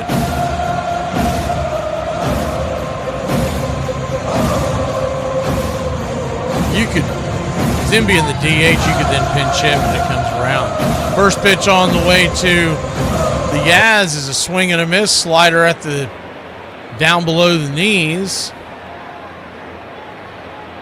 It's 0-1. But if you put Kim in to pinch run, when it came back around, let's say this goes to extra innings, you could then have Rowdy Tellez be the DH. There's not a big drop-off between him and Smith from the left side of the plate, the 0-1. Another slider right there at the knees, and it's 0-2. Braves once again are down to their last strike. Nothing else, they're making Miller work here. This will be pitch number 19.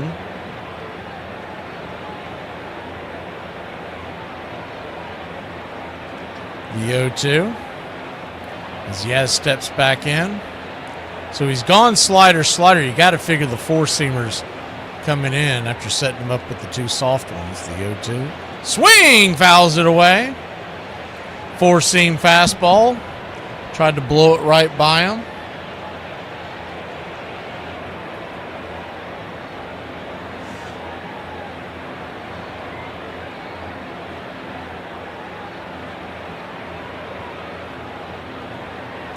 The 0-2. Caught looking. Strike three. The Yaz catches a slider there on the outer edge. He wants to challenge it, but I'm telling you right now, that's just because we have one.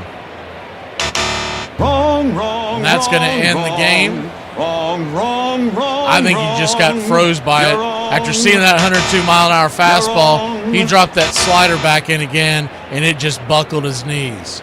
This sucks, and it's horse. But I'm too polite to say anything, because I'm a class act. There isn't anything to do. We're done. We're licked. What do they do to us? Right now, we're caught as we're wanted. If it's amusement you're after, I guess the game's up. Then it's all over with. Oh, what a loser!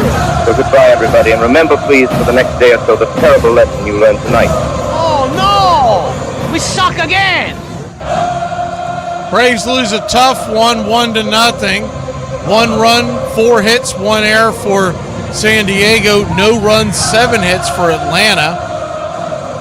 And we'll go back to the drawing board, try to get off the schneid tomorrow. It'll be J.R. Ritchie versus Griffin Canning. We'll come on the air 9:15 Eastern Time, 9:40 first pitch, and we'll see you then. Tough game, but a hard-fought game. You got to be proud of the boys not giving up. 1-0, your final. You can't win them all. The Braves will continue to be 6.5 in front in the National League East as the Phillies lost as well. No MVP tonight from the BCR crowd. So we'll see you next time. Y'all have a good one.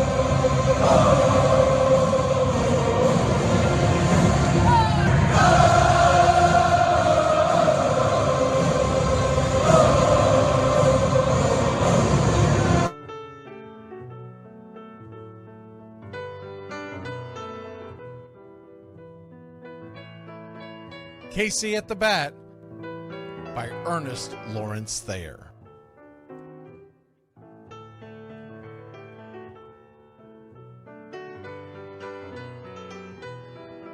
The outlook wasn't brilliant for the Mudville Nine that day. The score stood 4-2, but with 1 inning more to play. And when Cooney died at first and Barrows did the same, a pall-like silence fell upon the patrons of the game. A straggling few got up to go in deep despair. The rest clung to the hope which springs eternal in the human breast. They thought, if only Casey could but get a whack at that, we'd put up even money now with Casey at the bat. But Flynn preceded Casey, as did Jimmy Blake, and the former was a hoodoo while the latter was a cake. So upon that stricken multitude, grim, melancholy sat, for there seemed but little chance of Casey getting to the bat. But Flynn let drive a single, to the wonderment of all, and Blake, the much despised, tore the cover off the ball. And when the dust had lifted, and men saw what had occurred, there was Jimmy safe at second, and Flynn a hugging third. Then from 5,000 throats and more rose a lusty yell. It rumbled through the valley, it rattled in the dell. It pounded on the mountain and recoiled upon the flat, for Casey, mighty Casey, was advancing to the bat. There was ease in Casey's manner as he stepped into his place. There was pride in Casey's bearing, and a smile lit Casey's face. And when responding to the cheers, he lightly doffed his hat. No stranger in the crowd could doubt 'twas Casey at the bat. 10,000 eyes were on him as he rubbed his hands with dirt. 5,000 tongues applauded when he wiped them on his shirt. Then while the writhing pitcher ground the ball into his hip, defiance flashed in Casey's eye, a sneer curled Casey's lip. And now the leather-covered sphere came hurtling through the air, and Casey stood a-watching it in a haughty grandeur there. Closed by the sturdy batsman, the ball unheeded sped. That ain't my style, said Casey. Strike one, the umpire said. From the benches black with people, there went up a muffled roar, like the beating of a storm waves on a stern and distant shore. Kill him! Kill the umpire! Shouted someone on the stand, and it's likely they'd have killed him had not Casey raised his hand. With a smile of Christian charity, great Casey's visage shone. He stilled the rising tumult, he bade the game go on. He signaled to the pitcher, and once more the dun sphere flew. But Casey ignored it, and the umpire said, "Strike two!" "Fraud!" cried the maddened thousands, and echoed answered, "Fraud!" But one scornful look from Casey, and the audience was awed. They saw his face grow stern and cold. They saw his muscles strain, and they knew that Casey wouldn't let that ball go by again. The sneer is from Casey's lip. His teeth are clenched in hate. He pounds with cruel violence his bat upon the plate. And now the pitcher holds the ball, and now he lets it go, and now the air is shattered by the force of Casey's blow. Oh, somewhere in the favored land, the sun is shining bright. The band is playing somewhere, and somewhere hearts are light. And somewhere men are laughing, and somewhere children shout. But there is no joy in Mudville. Mighty Casey has struck out. Casey at the Bat, Ernest Lawrence Thayer, published June 3rd, 1888. San Francisco Examiner.